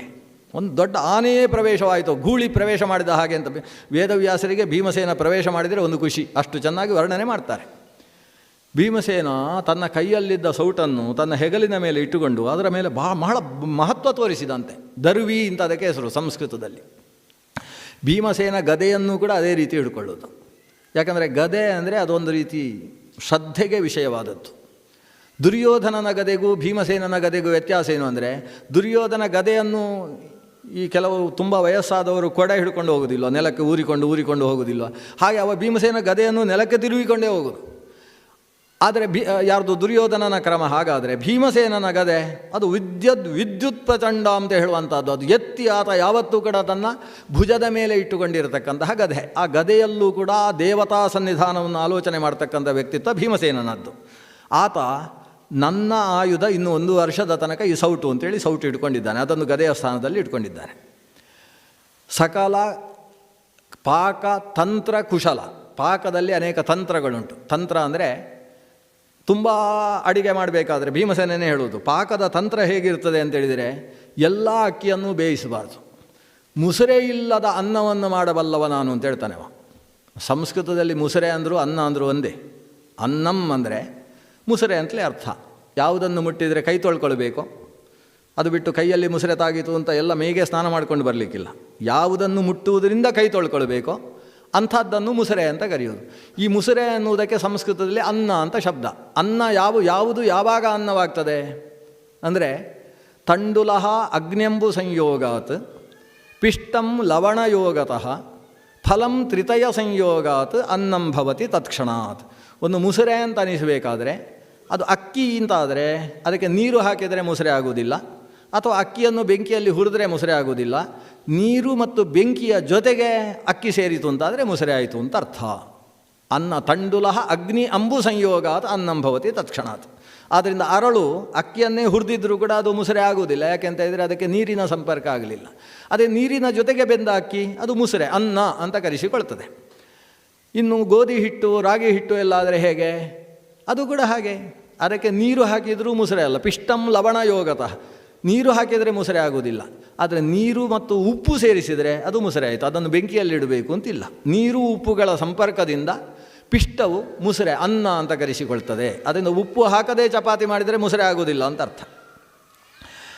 ಇನ್ನು ಫಲ ತರಕಾರಿಗಳು ಮುಸುರೆ ಆಗುವುದು ಯಾವಾಗ? ತಂಡುಲಹ ಅಗ್ನಿ ಅಂಬು ಯಾವುದು ಫಲಂ ತ್ರಿತಯ ಸಂಯೋಗಾತ್. ಅದಕ್ಕೆ ನೀರು ಹಾಕಿದರೂ ಮುಸುರೆ ಆಗೋದಿಲ್ಲ, ನೀರು ಉಪ್ಪು ಸೇರಿಸಿದರೂ ಮುಸುರೆ ಆಗೋದಿಲ್ಲ, ಅಥವಾ ನೀರು ಹಾಕಿ ಬೇಯಿಸಿದರೂ ಮುಸುರೆ ಆಗೋದಿಲ್ಲ. ಆದರೆ ಬೆಂಕಿ, ನೀರು, ಉಪ್ಪು 3 ಸೇರಿದರೆ ಫಲವೂ ಕೂಡ, ಅದು ಸಾರು ಇರ್ಬೋದು, ಹುಳಿ ಇರ್ಬೋದು, ಅದು ಮುಸುರೆ ಆಗಿ ಹೋಗ್ತದೆ. ಹಾಗಾದರೆ ಅನ್ನ ಅಂತ ಕರೆಸಿಕೊಳ್ಳಬೇಕಾದ್ರೆ ಅದಕ್ಕೆ ಇಷ್ಟೆಲ್ಲ ಉಂಟು. ನಾನು ಹೇಗೆ ಮಾಡ್ತೇನೆ ಅಂದರೆ, ಅಕ್ಕಿಯನ್ನು ಬೇಯಿಸ್ತೇನೆ, ಅನ್ನ ಮಾಡ್ತೇನೆ, ಆದರೆ ಅದು ಅನ್ನ ಆಗೋದಿಲ್ಲ. ಅನ್ನವಲ್ಲದ ಅನ್ನ ಮಾಡುವುದರಲ್ಲಿ ಕುಶಲ ಅಂತ ಇವ. ಅದು ಹೇಗೆ ಅಂದರೆ, ಇವನು ಏನು ಮಾಡಿದ್ದಾನೆ ಅಂದರೆ, ಅಡಿಗೆ ಮನೆಗೆ ಹೋದ ಕೂಡಲೇ ಜವಾಬ್ದಾರಿ ತಗೊಂಡು ಕೂಡಲೇ ಮೊದಲ ಕೆಲಸ ಏನು ಅಂದರೆ, ಎಲ್ಲ ಪಾತ್ರೆ ಬೇರೆ ಹಾಕಿಸಿದ. ಅದು ಹಳೆ ಪಾತ್ರೆ, ಏನೋ ಎಡವಟ್ಟೆಲ್ಲ ಅಡುಗೆ ಮಾಡಿದ್ದಾರೆ, ಆ ಪಾತ್ರೆ ನಮಗೆ ಮಡಿಗೆ ಬರುವುದಿಲ್ಲ ಅಂತ ಈ ಒಂದು ಬೇರೆ ಪಾತ್ರೆ. ಅದು ಎಂಥ ಪಾತ್ರೆ ಅಂದರೆ, ಅದನ್ನು ಭೀಮಸೇನ ಬಿಟ್ಟರೆ ಬೇರೆ ಯಾರೂ ಎತ್ತಲಿಕ್ಕೆ ಸಾಧ್ಯ ಇಲ್ಲ. ಈ ಒಲಲನೇ ಎತ್ತಬೇಕು ಅಂಥ ಪಾತ್ರೆ. ಎಲ್ಲ ಕಂಚಿನ ಪಾತ್ರೆ, ಇಷ್ಟಿಷ್ಟು ದಪ್ಪದ ಕಂಚಿನ ಉರ್ಲಿಗಳು. ಆ ಕಂಚಿನ ಪಾತ್ರೆಯನ್ನೇನು ಮಾಡುವುದು ಅಂದರೆ, ಇವಾಗ ಮೊದಲು ಬೆಂಕಿಯಲ್ಲಿಡೋದು. ಬೆಂಕಿಯಲ್ಲಿಟ್ಟು ಅದು ಕೆಂಪಾದ ಮೇಲೆ ಎತ್ತಿ ನೆಲದಲ್ಲಿಡೋದು. ನೆಲದಲ್ಲಿಟ್ಟ ಮೇಲೆ ಅದಕ್ಕೆ ನೀರು ಮತ್ತು ಅಕ್ಕಿ ಹಾಕೋದು. ಅದು ಅದರ ಬಿಸಿಯಲ್ಲಿ ಬೆಂದು ಅನ್ನ ಆಗ್ತದೆ. ಅದನ್ನು ಬೆಂಕಿಯಲ್ಲಿ ಇಡಲಿಲ್ಲ, ಮುಸುರೆ ಅಲ್ಲ ಅಂತ. ಈ ಒಂದು ಹೊಸ ಮುಸುರೆ ಅಲ್ಲದ ಪದಾರ್ಥಗಳು ನಮ್ಮ ಊರಿನಲ್ಲೆಲ್ಲ ಈ ವಾತಾವರಣದಲ್ಲಿ ಅಂಥ ಕ್ರಮ ಇದೆ. ಪೆಲಕ್ಕಾಯ್ದ ಗಟ್ಟಿ ಅಂಬಣ ಗಂಜಂಪೇರು. ಈ ಹಲಸಿನ ಗಟ್ಟಿ ಮಾಡಬೇಕಾದ್ರೆ ಅದನ್ನು ಹಿಂದಿನ ದಿವಸ ರಾತ್ರಿ ಬೇಯಲಿಕ್ಕೆ ಇಡೋದು. ಮರು ದಿವಸಕ್ಕೆ ಅದು ತಣ್ಣಣ ಆಗಬಾರ್ದಲ್ವ, ಹಿಂದಿನ ದಿವಸದ್ದಾಗಬಾರ್ದಲ್ವ, ಅದು ಪರಿಯುಷಿತ ಅನ್ನ ಆಗಬಾರ್ದು. ಅದಕ್ಕೋಸ್ಕರ ಏನು ವ್ಯವಸ್ಥೆ ಅಂದರೆ, ಬೆಂಕಿ ಮಾಡಿದ್ದು ಮರು ದಿವಸ ತನಕ ಬೆಂಕಿ ಆರಬಾರ್ದು. ಅದು ನಿನ್ನೆ ಇಟ್ಟದ್ದು ಮರು ದಿವಸ ಬೆಳಗ್ಗಿನ ತನಕವು. ಆಮೇಲೆ ಕೆಂಡ ಎಲ್ಲ ಕೆದಕಿ ಒಂದು ಕೆಂಡ ಇತ್ತು ಅಂತಾದರೆ ಅದು ಅವತ್ತಿಗೆ ಬರ್ತದೆ ಅಂತ ಅರ್ಥ. ಹೀಗೆಲ್ಲ ಕೆಲವು ವ್ಯವಸ್ಥೆಗಳುಂಟು. ನನ್ನ ಅಕ್ಕನ ಮನೆಯಲ್ಲಿ ಒಂದು ವ್ಯವಸ್ಥೆ ಮಾಡ್ತಾರೆ. ಏನಂದರೆ, ಅದು ಸಾರು ಹುಳಿ ಮಾಡಿದ ಮೇಲೆ ಅದು ಮುಸುರೆ ಆಗಬಾರ್ದು. ಮುಸುರೆ ಆಗಬಾರ್ದು ಅಂತಂದಕ್ಕೆ ಈ ಮಡಿಕೆಯಲ್ಲಿ ಹುಳಿ ಮಾಡೋದು. ಹುಳಿಯನ್ನು ತೆಗೆದು ನೆಲದಲ್ಲಿಡೋದು. ನೆಲದಲ್ಲಿರುವಾಗ ಅದು ಗುದು ಬೀಳುತ್ತೆ. ಆಗ ಉಪ್ಪು ಹಾಕೋದು. ಅದು ಮುಸುರೆ ಅಲ್ಲ ಅಂತ ಅರ್ಥ. ಅಲ್ಲೇ ಉಪ್ಪು ಹಾಕಿದರೆ ಮುಸುರೆ. ಇಲ್ಲಿ ಆಮೇಲೆ 5 ನಿಮಿಷ ಅದು ಕುದಿ ಬರ್ತಾ ಇರ್ತದೆ, ಅದು ಮುಸುರೆ ಅಲ್ಲ ಅಂತ. ಒಂದು ಶಾಸ್ತ್ರೀಯವಾದ ವ್ಯವಸ್ಥೆಯನ್ನು ಇಟ್ಟುಕೊಂಡು ಭೀಮ ಹೇಳಿದ್ದು, ಮುಸುರೆ ಅಲ್ಲದ ಅನ್ನ ಮಾಡಬಲ್ಲಂತಹ ಸಾಮರ್ಥ್ಯ ನನ್ನಲ್ಲಿದೆ. ಅಂತೂ ಭೀಮಸೇನನ ಅಡಿಗೆಯ ಜೊತೆಗೆ ಹೇಳಿದವ, ನಾನು ಹೊಸ ಅಡಿಗೆ ಮಾಡಬಲ್ಲೆ. ನೀವು ಜೀವನದಲ್ಲಿ ಕಂಡು ಕೇಳಲಿಯರದ ಪಾಕಶಾಸ್ತ್ರ ಪ್ರಾವೀಣ್ಯ ನನ್ನಲ್ಲಿದೆ. ಅಷ್ಟೇ ಅಲ್ಲ, ನನ್ನ ಶಕ್ತಿ ಅಸಾಮಾನ್ಯ. ನಾನು ಬರೀ ಪಾತ್ರೆಯನ್ನು ಮಾತ್ರ ಎತ್ತಿ ಅಲ್ಲಿಡುವುದು ಕೆಲಸ ಮಾತ್ರ ಅಲ್ಲ, ನಾನು ಹುಲಿ ಸಿಂಹಗಳ ಜೊತೆಗೆ ಹೋರಾಡಬಲ್ಲೆ. ನಿಮ್ಮದು ಹಬ್ಬ ಗಿಬ್ಬ ಇದ್ದರೆ ಒಂದು ಪ್ರದರ್ಶನ ಏರ್ಪಡಿಸ್ಬೋದು, ಈ ಸ್ಟೇಜ್ ಪೂರ್ತಿ ನನಗೆ ಕೊಡಿ, ನಾನು ಅಲ್ಲಿ ಹೊಸ ಹೊಸ ಪ್ರದರ್ಶನಗಳನ್ನು ತೋರಿಸಬಲ್ಲೆ. ಮಲ್ಲ ಯುದ್ಧ ಮಾಡುವುದರಲ್ಲಿ ಪ್ರವೀಣ ಇದ್ದೇನೆ, ಏನು ಬೇಕಾದರೂ ಮಾಡಬಲ್ಲೆ. ನೀವು ಯಾವ ಕೆಲಸ ಹೇಳ್ತೀರಿ ಅದನ್ನು ಮಾಡುವ ಸಾಮರ್ಥ್ಯ ನನ್ನಲ್ಲಿದೆ. ಆದರೆ ಅಡಿಗೆಗೆ ಬಾಧಕ ಆಗದೇ ಇರುವ ಹಾಗೆ ಕೆಲಸ ಹೇಳಬೇಕು ಅಂತ ಇಷ್ಟು ಹೇಳಿದ. ವಿರಾಟನಿಗೆ ಭಾರಿ ಖುಷಿ. ಇವತ್ತು ಹೊಸ ಹೊಸ ವ್ಯಕ್ತಿಗಳು ಎಂಟ್ರಿ ಆಗ್ತಾ ಇದ್ದಾರೆ ನಮಗೆ ಅಂತ ಅವನಿಗೆ ಖುಷಿ. ಎಂಥ ಸಮರ್ಥ. ಒಬ್ಬರು ಸನ್ಯಾಸಿಗಳು ಬಂದರು, ದಾಳ ಹಿಡ್ಕೊಂಡು ಬಂದಿದ್ದಾರೆ. ಇನ್ನೊಬ್ಬರು ಅಡಿಗೆಯವರು ಬಂದರು. ಸನ್ಯಾಸಿಗಳು ಹೇಳಿದರು ನಮಗೆ ಗಂಡಸರು ಮಾಡಿದ ಅಡಿಗೆ ಆಗಬೇಕು ಅಂತ, ಅದಕ್ಕೆ ವ್ಯವಸ್ಥೆ ಬೇರೆ ಆಗಿದೆ. ಇಷ್ಟಾಗಿ ಇವತ್ತು ಸಭಾ ವಿಸರ್ಜನೆ ಮಾಡಿದ. ಕೆಳಗಿಳಿದು ಹೊರಗೆ ಬರುವಾಗ ಒಬ್ಬಳು ಹೆಂಗಸು ಬಂದರು. ಹೆಂಗಸು ನೋಡಿದರೆ, ನಡೆಯುವುದನ್ನು ನೋಡಿದರೆ ಮಹಾಸಮರ್ಥ ಅಂತ ಅವನಿಗೆ ನಮಸ್ಕಾರ ಮಾಡಬೇಕು ಅಂತ ಅನಿಸುತ್ತೆ. ಅವಳು ಬಂದವಳು ಹೇಳ್ತಾಳೆ, ಸ್ವಾಮಿ ನಮಗೂ ಒಂದು ಕೆಲಸ ಕೊಡಬೇಕು ತಾವು. ಏನು ಮಾಡ್ತೀರಿ ನೀವು ಅಂತ. ಇವನು ಹಿಂದಿನ ಜಡೆಯನ್ನು ಹೀಗೆ ಹಾಕ್ಕೊಂಡು ಜಡೆಯಲ್ಲೇ ಆಟ ಆಡ್ತಾ ಇದ್ದಾನಂತೆ. ಜಡೆಯಲ್ಲಿ ಆಟ ಆಡಿಕೊಂಡು ಈ ಬೃಹನ್ನಳೆ ಹೇಳ್ತಾಳೆ, ಇನ್ನು ಹೇಳ್ತಾನೇ ಇಲ್ಲ, ಇನ್ನು ಹೇಳ್ತಾಳೆ. ಯಾಕೆ ಬೃಹನ್ನಳೆ ಅಂತ ಹೇಳಿದರೆ ಹೆಂಗಸು ಅಂತ ಅರ್ಥ. ಸಂಸ್ಕೃತದಲ್ಲಿ ಜಿಹ್ವೆ, ರಮೆ, ಸೀತೆ ಅಂತ ಹೇಳಿದರೆ ಹೆಂಗಸು ಅಂತ. ಜಿಹ್ವಾ ಅನ್ನೋದು ಸ್ತ್ರೀಲಿಂಗದ ಶಬ್ದ. ಲಜ್ಜೆ, ವಿದ್ಯೆ ಇದೆಲ್ಲ ಸ್ತ್ರೀಲಿಂಗದ ಶಬ್ದ. ಹಾಗೆ ಅಂತೇಳಿ ಕತ್ತೆ ಕುದುರೆ ಎಲ್ಲ ಸೇರಿಸಬೇಡಿ. ಕೆಲವು ಅಂತ ಹೇಳಿದರೆ ಅದು ಸ್ತ್ರೀಲಿಂಗದ ಶಬ್ದ. ಇವಳು ಬೃಹನ್ನಳೆ ಅಂದ ಬೃಹನ್ನಳೆಯಾದಂತಹ ಈಕೆ ಹೇಳ್ತಾಳೆ, ನಾನು ನೃತ್ಯ ಗೀತವಾದ್ಯಗಳಲ್ಲಿ ಪ್ರವೀಣಳಿದ್ದೇನೆ, ತಾವು ನನಗೊಂದು ಶಿಷ್ಯವರ್ಗ ಕೊಡಬೇಕು. ಯಾಕಂದರೆ ನನ್ನ ಗುರುಗಳಿಂದ ಬಂದ ವಿದ್ಯೆ, ಆ ವಿದ್ಯೆಯನ್ನು ನಾನು ಇನ್ನೊಬ್ಬರಿಗೆ ಹೇಳಿಕೊಳ್ಳದೇ ಹೋದರೆ ನನ್ನ ಗುರು ಋಣ ಪರಿಹಾರ ಆಗುವುದಿಲ್ಲ. ಅಂದ ಗುರುಗಳ ಋಣ ಹೋಗುವುದೇ ನಾನು ಅವರು ಕೊಟ್ಟ ವಿದ್ಯೆಯನ್ನು ನಾನು ಹಸ್ತಾಂತರಗೊಳಿಸಿದಾಗ. ಆದ್ದರಿಂದ ಇನ್ನೊಬ್ಬರಿಗೆ ಹೇಳಿಕೊಡಬೇಕು, ಅದಕ್ಕೆ ತಮ್ಮಿಂದ ವ್ಯವಸ್ಥೆ ಆಗ್ತದೆ ಅಂತ ತಾನು ಹುಡುಕಿಕೊಂಡು ಬಂದಿದ್ದೇನೆ. ವಿರಾಟನಿಗೆ ಖುಷಿಯಾಯಿತು. ಅವನು ಹೇಳ್ತಾನೆ, ನಿನ್ನನ್ನು ನೋಡಿದರೆ ಹೆಂಗಸು ನನಗೆ ಅನಿಸೋದಿಲ್ಲ ಅಂತ ಹೇಳ್ತಾನೆ. ವಿರಾಟ ದೊಡ್ಡ ರಾಜತಂತ್ರಜ್ಞ ಅಲ್ವಾ, ಅವನಿಗೆ ಗೊತ್ತಾಗ್ತದೆ ನೀನು ಹೆಂಗಸು ಅಂತ ಅನಿಸೋದಿಲ್ಲ. ಯಾಕಂದರೆ ನಿನ್ನ ಹೆಜ್ಜೆ ಇಡುವುದು ಒಬ್ಬ ಕ್ಷತ್ರಿಯ ಇಟ್ಟ ಹೆಜ್ಜೆಯ ಹಾಗಿದೆ. ನೀನು ಕೈ ಎತ್ತಿ ಕೈ ಕೆಳಗೆ ಹಾಕು, ಮಾತಾಡುವಾಗ ಇವ ಕೈ ಎತ್ತಿ ಮಾತಾಡೋದು. ಕೆಲವರು ಹಾಗೆ, ಕೆಲವರು ತಮ್ಮ ಹುಬ್ಬು ಹಾರಿಸಿಕೊಂಡು ಮಾತಾಡುವುದು, ಕೆಲವರು ಮೀಸೆ ಹಾರಿಸಿಕೊಂಡು ಮಾತಾಡುವುದು, ಕೆಲವರು ಕಾಲು ಎತ್ತಿಕೊಂಡು ಮಾತಾಡುವುದು ಅಂತ ಕಾಮಶಾಸ್ತ್ರದಲ್ಲಿ ವಾತ್ಸ್ಯಾಯನ ಹೇಳ್ತಾನೆ. ಯಾರು ಯಾವ ರೀತಿ ಮಾತಾಡ್ತಾರೆ ಅವರದ್ದು ಸ್ವಭಾವ ಏನು ಅಂತ ತೀರ್ಮಾನಿಸಿ ಅಂತ ಹೇಳ್ತಾನೆ. ಹಾಗೆ ಇವನು ಮಾತಾಡುವಾಗ ಕೈ ಎತ್ತಿ ಮಾತಾಡೋದು. ಈ ಕೈ ಎತ್ತಿ ಮಾತಾಡುವಂತಹ ಈತನನ್ನು ನೋಡಿ ಹೇಳ್ತಾನೆ, ನೀನು ಬಿಲ್ಗಾರ ಅಂತ ನನಗೆ ಅನಿಸುತ್ತೆ, ಏನೋ ವೇಷ ಹಾಕಿಕೊಂಡು ಬಂದ ಹಾಗಿದೆ. ಇವ ಕೈ ಮುಗಿದು ಹೇಳ್ತಾನೆ, ನಮ್ಮದು ವೇಷ ಅಲ್ಲ, ಆವೇಶ ಮಾತ್ರ ನಮ್ಮದು. ನಾನು ನಿಜವಾಗಿಯೂ ನನ್ನ ನೃತ್ಯದ ಕಲೆಯನ್ನು ನೋಡಬೇಕು ಅಂತಾದರೆ ನೋಡಿ ಅಂತ ಒಂದು ವಿಶಿಷ್ಟವಾದ ಭಂಗಿಯಲ್ಲಿ ನಿಂತುಬಿಟ್ಟವ. ಇವನಿಗೆ ಆಶ್ಚರ್ಯ ಆಗೋಯಿತು. ಹೀಗೂ ನೃತ್ಯದ ಪ್ರಭೇದಗಳನ್ನು ತೋರಿಸಬಲ್ಲ ಅಂತಾದರೆ ನಿಜವಾಗಿಯೂ ನೃತ್ಯ ಕಲ್ತಿದ್ದಾಳೆ. ಆದ್ದರಿಂದ ಅವನು ಹೇಳ್ತಾನೆ, ನನಗೆ ಸಂಶಯ ಇದೆ, ನಾನು ನಮ್ಮ ಅಂತಃಪುರದ ಸ್ತ್ರೀಯರಿಗೆ ಹೇಳ್ತೇನೆ. ಯಾಕಂದರೆ ನೀವು ಪಾಠ ಹೇಳುವುದು ಅಂತಾದರೆ ನಾವು ಅಂತಃಪುರದಲ್ಲಿ ನಿಮ್ಮನ್ನು ಇಡಬೇಕಾಗ್ತದೆ. ನನ್ನ ಮಗಳಾದಂತಹ ಉತ್ತರೆಗೆ ನೃತ್ಯ ಅಂದರೆ ಭಾರಿ ಇಷ್ಟ. ಆದರೆ ನೀವು ನಿಂತ ಭಂಗಿಯ ನೃತ್ಯ ಅವಳಿಗೆ ಗೊತ್ತಿಲ್ಲ. ಆದ್ದರಿಂದ ಅವಳಿಗೆ ಮೊದಲು ನೀವು ಪಾಠ ಹೇಳಬೇಕು. ಪಾಠ ಹೇಳಬೇಕಾದ್ರೆ ನೀವು ಗಂಡಸು ಅಂತ ನನಗೊಂದು ಸಂಶಯ ಬಂದಿದೆ, ಅದಕ್ಕೆ ಬೇಕಾದ್ದೆಲ್ಲ ವ್ಯವಸ್ಥೆ ಮಾಡ್ತೇನೆ ಹೋಗಿ ಅಂತ ಹೆಂಗಸರನ್ನು ಕರೆದು ಈತನನ್ನು ಕಳಿಸಿಕೊಟ್ಟ. ಒಂದು 8 ರೀತಿಯಲ್ಲಿ ಪರೀಕ್ಷೆ ಮಾಡಿದರೂ ಕೂಡ ಇವ ಷಂಡ ಅಂತ ಗೊತ್ತಾಯ್ತಂತೆ. ಅಂತೂ ಅರ್ಜುನನ ಪರೀಕ್ಷೆಯಲ್ಲಿ ಅರ್ಜುನ ನಿಜವಾಗಿಯೂ ನಪುಂಸಕನಿದ್ದಾನೆ ಅನ್ನೋದು ಗೊತ್ತಾದ ಮೇಲೆ ಹೆಂಗಸರ ಜೊತೆಗೆ ಬಹಳ ಸುಲಭವಾಗಿ ಆತನನ್ನು ಬಿಟ್ಟಿದ್ದಾನೆ. ಅಲ್ಲಿ ಆತ ಪಾಠ ಹೇಳುವುದಕ್ಕೆ ಪ್ರಾರಂಭಿಸಿದ. ಅಂತೂ ಅಲ್ಲಿ ಊರ್ವಶಿ ಕೊಟ್ಟಂತಹ ಶಾಪ ಅರ್ಜುನನಿಗಿಲ್ಲಿ ವರದಾನವಾಗಿ ಪರಿಣಮಿಸಿದೆ. ಆಮೇಲೆ ಇವತ್ತು ಇನ್ನೂ ಕೆಲವರು ಕೆಲಸಕ್ಕೆ ಬರುವ ಹಾಗಿದೆ ಅಂತ ದೂರದಲ್ಲಿ ಮತ್ತಿಬ್ಬರು ಬರ್ತಾ ಇದ್ದಾರೆ. ಸರಿ, ಹಾಗಾದರೆ ಅವರನ್ನು ಒಂದು ಸೇರಿಸಿಕೊಳ್ಳುವ. ಯಾಕಂದರೆ ವಿಶಿಷ್ಟ ವ್ಯಕ್ತಿಗಳು ಬಂದಾಗ ಬಿಟ್ಟುಬಿಡಬಾರ್ದು ಅಂತ ಹೇಳಿ ಮತ್ತೆ ಸಿಂಹಾಸನದಲ್ಲಿ ಕೂತಾಗ ಬಂದರು. ನಾನು ದಾಮಗ್ರಂಥಿ, ನಾನು ತಂತ್ರಿಪಾಲ ಅಂತ ಇಬ್ಬರು ಬಂದರು. ಏನು ನಿಮ್ಮ ಸಾಮರ್ಥ್ಯ? ಕುದುರೆಯ ಬಗ್ಗೆ, ಹಸುವಿನ ಬಗ್ಗೆ ಅವರಿಗೂ ನೇಮಕಾತಿ ಆಯಿತು. ಇಷ್ಟಾದ ಮೇಲೆ ವಿರಾಟ ಹೋದ. ಅಷ್ಟು ಹೊತ್ತಿಗೆ ಅಲ್ಲಿ ನೋಡಿದರೆ ಅಂತಃಪುರದಲ್ಲಿ ಒಬ್ಬಳು ಹೊಸ ಹುಡುಗಿ ಸೇರಿಕೊಂಡಿದ್ದಾಳೆ. ಅದು ನಡೆದ ಘಟನೆ ಏನು? ಸುದೇಷ್ಣೆ ವಿರಾಟನ ಪತ್ನಿ, ಅವಳು ಹರ್ಮ್ಯದಲ್ಲಿ ಓಡಾಡ್ತಾ ಇದ್ದಾಳೆ. ಹರ್ಮ್ಯ ಅಂದರೆ ಬಾಲ್ಕನಿಯಲ್ಲಿ ಪ್ರಾಸಾದದಲ್ಲಿ ಓಡಾಡ್ತಾ ಇದ್ದಾಳೆ. ಅಷ್ಟು ಹೊತ್ತಿಗೆ ಕೆಳಗೆ ಒಂದು ಗಲಾಟೆ. ಏನಂದರೆ ಒಂದು 50-60 ಹೆಂಗಸರು, ಒಂದು 80-90 ಗಂಡಸರು. ಯಾರು ನೀನು, ಯಾಕೆ ಹೀಗೆ ಓಡಾಡ್ತಾ ಇದ್ದಿ, ಯಾವ ಊರಿಂದ ಬಂದದ್ದು ಅಂತ ಕೇಳ್ಕೊಂಡಿದ್ದಾರೆ. ಒಬ್ಬಳು ಹುಡುಗಿ, ಪರಮ ಸುಂದರಿಯಾದ ಹುಡುಗಿ, ಶೈರಂಧ್ರಿಯ ವೇಷ ಹಾಕಿಕೊಂಡಿದ್ದಾಳೆ, ಏಕವಸ್ತ್ರ ಧಾರಿಣಿಯಾಗಿದ್ದಾಳೆ. ನನಗೆ ಕೆಲಸ ಬೇಕು, ಕೆಲಸಕ್ಕೋಸ್ಕರ ನಾನು ಆಸ್ಥಾನಕ್ಕೆ ಹೋಗ್ತಾ ಇದ್ದೇನೆ ಅಂತ ಅವಳು ಹೇಳ್ತಾ ಇದ್ದಾಳೆ. ಇಲ್ಲ, ನಮ್ಮಲ್ಲೂ ಕೆಲಸ ಇದೆ, ನಾವೆಲ್ಲ ಕೆಲಸ ಕೊಡ್ತೇವೆ ಅಂತ. ಕೆಲಸ ಕೊಡುವುದಕ್ಕೆ ತುಂಬ ಜನ ಬಂದುಬಿಟ್ಟಿದ್ದಾರೆ. ಆ ಗಂಡಸರು ಬಂದಾಗ ಅವರ ಹೆಂಗಸರು ಬಂದು ಬೇಡ ಬೇಡ ನಮ್ಮ ಮನೆಗೆ ಕೆಲಸಕ್ಕೆ ಬೇಡ, ನಾನಿಲ್ವಾ ಅಂತ ಇವರು ಹೇಳ್ತಾರೆ. ಅಂತೂ ಗಂಡಸರಿಗಾದ ಲಾಭ ಏನು ಅಂದರೆ, ಈಕೆಯನ್ನು ಕೆಲಸಕ್ಕೆ ತಗೊಂಡ್ರೆ ನಮ್ಮ ಸ್ಥಾನಕ್ಕೆ ಸಂಚಕಾರ ಬಂದೀತು ಅಂತ ಹೆಂಗಸರಿಗೆ ಒಂದು ಅಧೈರ್ಯ ಉಂಟಾಗಿ ನಾಳೆಯಿಂದ ನಾವೇ ಮಾಡ್ತೇವೆ ಕೆಲಸಕ್ಕೆ, ಇವಳು ಯಾಕೆ ಅಂತ ಅವರೆಲ್ಲ ಕೆಲಸ ಮಾಡುವುದಕ್ಕೆ ಒಪ್ಪಿಕೊಂಡು ಬಿಟ್ಟಿದ್ದಾರೆ. ಅಂತೂ ಗಂಡಸರಿಗೆ ಒಂದು ಲಾಭ ಅಂತೂ ಆಗಿದೆ. ಆಕೆಯನ್ನು ಈಕೆ ನೋಡಿದವಳು ಯಾವುದೋ ಪರವೂರಿನಿಂದ ಬಂದಿರಬೇಕು, ಸುಲಕ್ಷಣೆಯಾಗಿದ್ದಾಳೆ, ಅವಳನ್ನು ಕರ್ಕೊಂಡು ಬಾ ಅಂತ ಚೇಟಿಯನ್ನು ಕೊಟ್ಟು ಕಳಿಸ್ತಾಳೆ.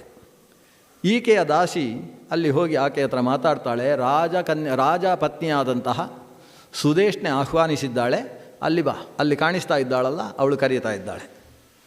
ಈಕೆ ಎಲ್ಲರನ್ನೂ ದಾರಿ ಮಾಡಿಕೊಂಡು ಸೀದಾ ಹೋಲ್ಲಂತೆ. ಸೀದಾ ಸುದೇಶ್ನೆ ಕರೀತಾ ಇದ್ದಾಳೆ ಅಂತ ಹೇಳಿದಾಗ ರಾಜ ಪತ್ನಿಯ ಹತ್ತಿರ ಹೋಗ್ತಾಳೆ. ರಾಜಪತ್ನಿ ಪ್ರಶ್ನಿಸಿದ್ಲು, ಕಾತ್ವಂ ಸುಂದರಿ ವಕ್ಷ್ಯಸಿ, ಯಾವಾಕೆ ನೀನು ಅಂತ. ಇವಳು ಹೇಳ್ತಾಳೆ, ನಾನು ಸೈರಂಧ್ರಿ, ನನಗೆ ಬೇರೆ ಬೇರೆ ಊರಿನಲ್ಲಿ ಓಡಾಡುವಂಥ ಒಂದು ಕ್ರಮ. ಹಾಗೆ ಅಂತೇಳಿ ನಾನು ಕುಲಾಟೆ ಅಲ್ಲ, ಊರಿಂದ ಊರಿಗೆ ಬೇರೆ ಬೇರೆ ಗಂಡಸರನ್ನು ಹುಡುಕಿಕೊಂಡು ಹೋಗುವವಳಲ್ಲ. ನನಗೆ ಪತಿಯರಿದ್ದಾರೆ ಅಂತ ಬಹುವಚನ ಹೇಳ್ತಾಳೆ. ನನಗೆ ಪತಿಯರಿದ್ದಾರೆ, ಆದರೆ ಪತಿಯರಿಂದ ನನಗೊಂದು ಸ್ವಲ್ಪ ಸಮಸ್ಯೆ ಆಯಿತು. ಏನಂದರೆ, ನನ್ನ ಗಂಡದ್ದಿರು ನೋಡ್ತಾ ಇರುವ ಹಾಗೆ ಒಬ್ಬ ದುರುಳ ನನ್ನ ತಲೆ ಕೂದಲನ್ನು ಎಳ್ಕೊಂಡು ಹೋದ. ಎಳ್ಕೊಂಡು ಹೋದ ಮೇಲೆ ಈ ಗಂಡಂದಿರು ನನ್ನನ್ನು ಸೇರಿಸಲಿಲ್ಲ. ಆವಾಗ ನಾನು ಗಂಧರ್ವರನ್ನು ಪ್ರಾರ್ಥನೆ ಮಾಡಿದೆ. ಆ ಗಂಧರ್ವರು ನನಗೆ ರಕ್ಷಣೆ ಕೊಡ್ತಾ ಇದ್ದಾರೆ. 5 ಜನ ಗಂಧರ್ವರಿದ್ದಾರೆ, ಅವರು ಎಲ್ಲ ಕಡೆಯಲ್ಲೂ ನನ್ನನ್ನು ಗಮನಿಸ್ತಾ ಇರ್ತಾರೆ. ಹಾಗೆ ನಾನು ಆಮೇಲೆ ಒಂದು ಶುರು ಮಾಡಿದೆ, ಏನಂದರೆ ಯಾರ್ಯಾರು ಒಳ್ಳೆಯ ಹೆಂಗಸರು ಅಂತಿದ್ದಾರೋ ಅವರ ಕೆಳಗೆ 1 ವರ್ಷ ಕೆಲಸ ಮಾಡುವುದು ಅಂತ ಒಂದು ತೀರ್ಮಾನ ಮಾಡಿದೆ. ಹಾಗೆ ಗಂಡಂದಿರಿಲ್ಲದೆ ಇದ್ದಂತಹ ನಾನು ನೋಡಿ, ಪಂಚಮೇ ಪತಯ ಸಂತಿ, ಆದರೆ ಅವರೆಲ್ಲ ಬದುಕಿದ್ದಾರೋ, ಅವರು ಬದುಕಿರುವಾಗ ನನ್ನ ತಲೆಗೆ ಒಬ್ಬ ಕೈ ಹಾಕ್ತಾನೆ ಅಂದರೆ ಅವರು ಬದುಕಿದ್ದು ಸತ್ತ ಹಾಗಲ್ವ ಅನ್ನೋದನ್ನು ಇಲ್ಲಿ ತೋಡಿಕೊಳ್ತಾಳೆ. ಅವಳು ಹೇಳ್ತಾಳೆ, ನಾನು ಊರೂರು ಸಂಚಾರ ಮಾಡ್ತಾ ದ್ರೌಪದಿ ದೇವಿಯ ಕೈಯ ಅಡಿಯಲ್ಲಿ 1 ವರ್ಷ ಇದ್ದೆ. ಆವಾಗ ನನಗೆ ಅವರು ಕರಿತಾ ಇದ್ದದ್ದು ನನ್ನನ್ನು ಸೈರಂಧ್ರಿ ಅಂತಲೇ ಕರಿತಾ ಇದ್ದರು. ನಾನು ತಿಕ್ಕಿದ ಗಂಧ ಅಂದರೆ ದ್ರೌಪದಿ ದೇವಿಗೆ ಬಹಳ ಇಷ್ಟ. ಆಮೇಲೆ ಮಾಲೆ ಕಟ್ಟುವುದು ಹೇಗೆ ಅಂತ ಅವರೇ ನನಗೆ ಹೇಳಿಕೊಟ್ಟದ್ದು. ನಾನು 8 ರೀತಿಯಲ್ಲಿ ಮಲ್ಲಿಗೆಯಿಂದ ಕುಂದ ಅಂದರೆ ದುಂಡು ಮಲ್ಲಿಗೆಯಿಂದ 8 ರೀತಿಯಲ್ಲಿ ಮಾಲೆ ಕಟ್ಟಲಿಕ್ಕೆ ನನಗೆ ಗೊತ್ತು. ಹೆಂಗಸರು ಏನಾದ್ರು ಗೊತ್ತಿದ್ದರೆ ಆಮೇಲೆ ಹೇಳಿಕೊಡ್ಬೇಕು, ನಂಗೆ ಗೊತ್ತಿಲ್ಲ ಅದು. 8 ರೀತಿಯಲ್ಲಿ ಮಾಲೆ ಕಟ್ಟುವುದಂತೆ, ಒಂದು ನೇಯುವುದಿರಬೇಕು, ಮತ್ತೊಂದು ಸೇರಿಸುವುದಿರು, ಏನೋ 8 ರೀತಿಯಲ್ಲಿ ಮಾಲೆ ಕಟ್ಟಬಲ್ಲೆ. ಅದನ್ನೆಲ್ಲ ಹೇಳಿಕೊಟ್ಟದ್ದು ನನಗೆ ದ್ರೌಪದಿ ದೇವಿ. ಆಮೇಲೆ ನಾನು ರುಕ್ಮಿಣಿ ಸತ್ಯಭಾಮೆಯ ಹತ್ರ 1 ವರ್ಷ ಇದ್ದೆ. ಆವಾಗ ಸತ್ಯಭಾಮೆ ನಾನು ಮಾಲೆ ಕಟ್ಟುವುದನ್ನು ನೋಡಿ ನನಗೆ ಮಾಲಿನಿ ಅಂತಲೇ ಹೆಸರು ಇಟ್ಟಿದ್ದಾಳೆ. ಅಷ್ಟೇ ಅಲ್ಲ, ನಾನು ಕಟ್ಟಿದ ಮಾಲೆ ಅಂದರೆ ಅವರಿಗೆ ಭಾರಿ ಇಷ್ಟ. ಆ ಮಾಲೆಯನ್ನು ಅವರು ಧಾರಣೆ ಮಾಡುವುದಲ್ಲದೆ, ಧಾರಣೆ ಮಾಡಿದಂತಹ ಮಾಲೆಯಲ್ಲಿ 1 ತುಂಡು ನನಗೆ ಕೊಡ್ತಾಯಿದ್ರು. ನಾನು ಅದನ್ನು ಧಾರಣೆ ಮಾಡ್ತಾಯಿದ್ದೆ.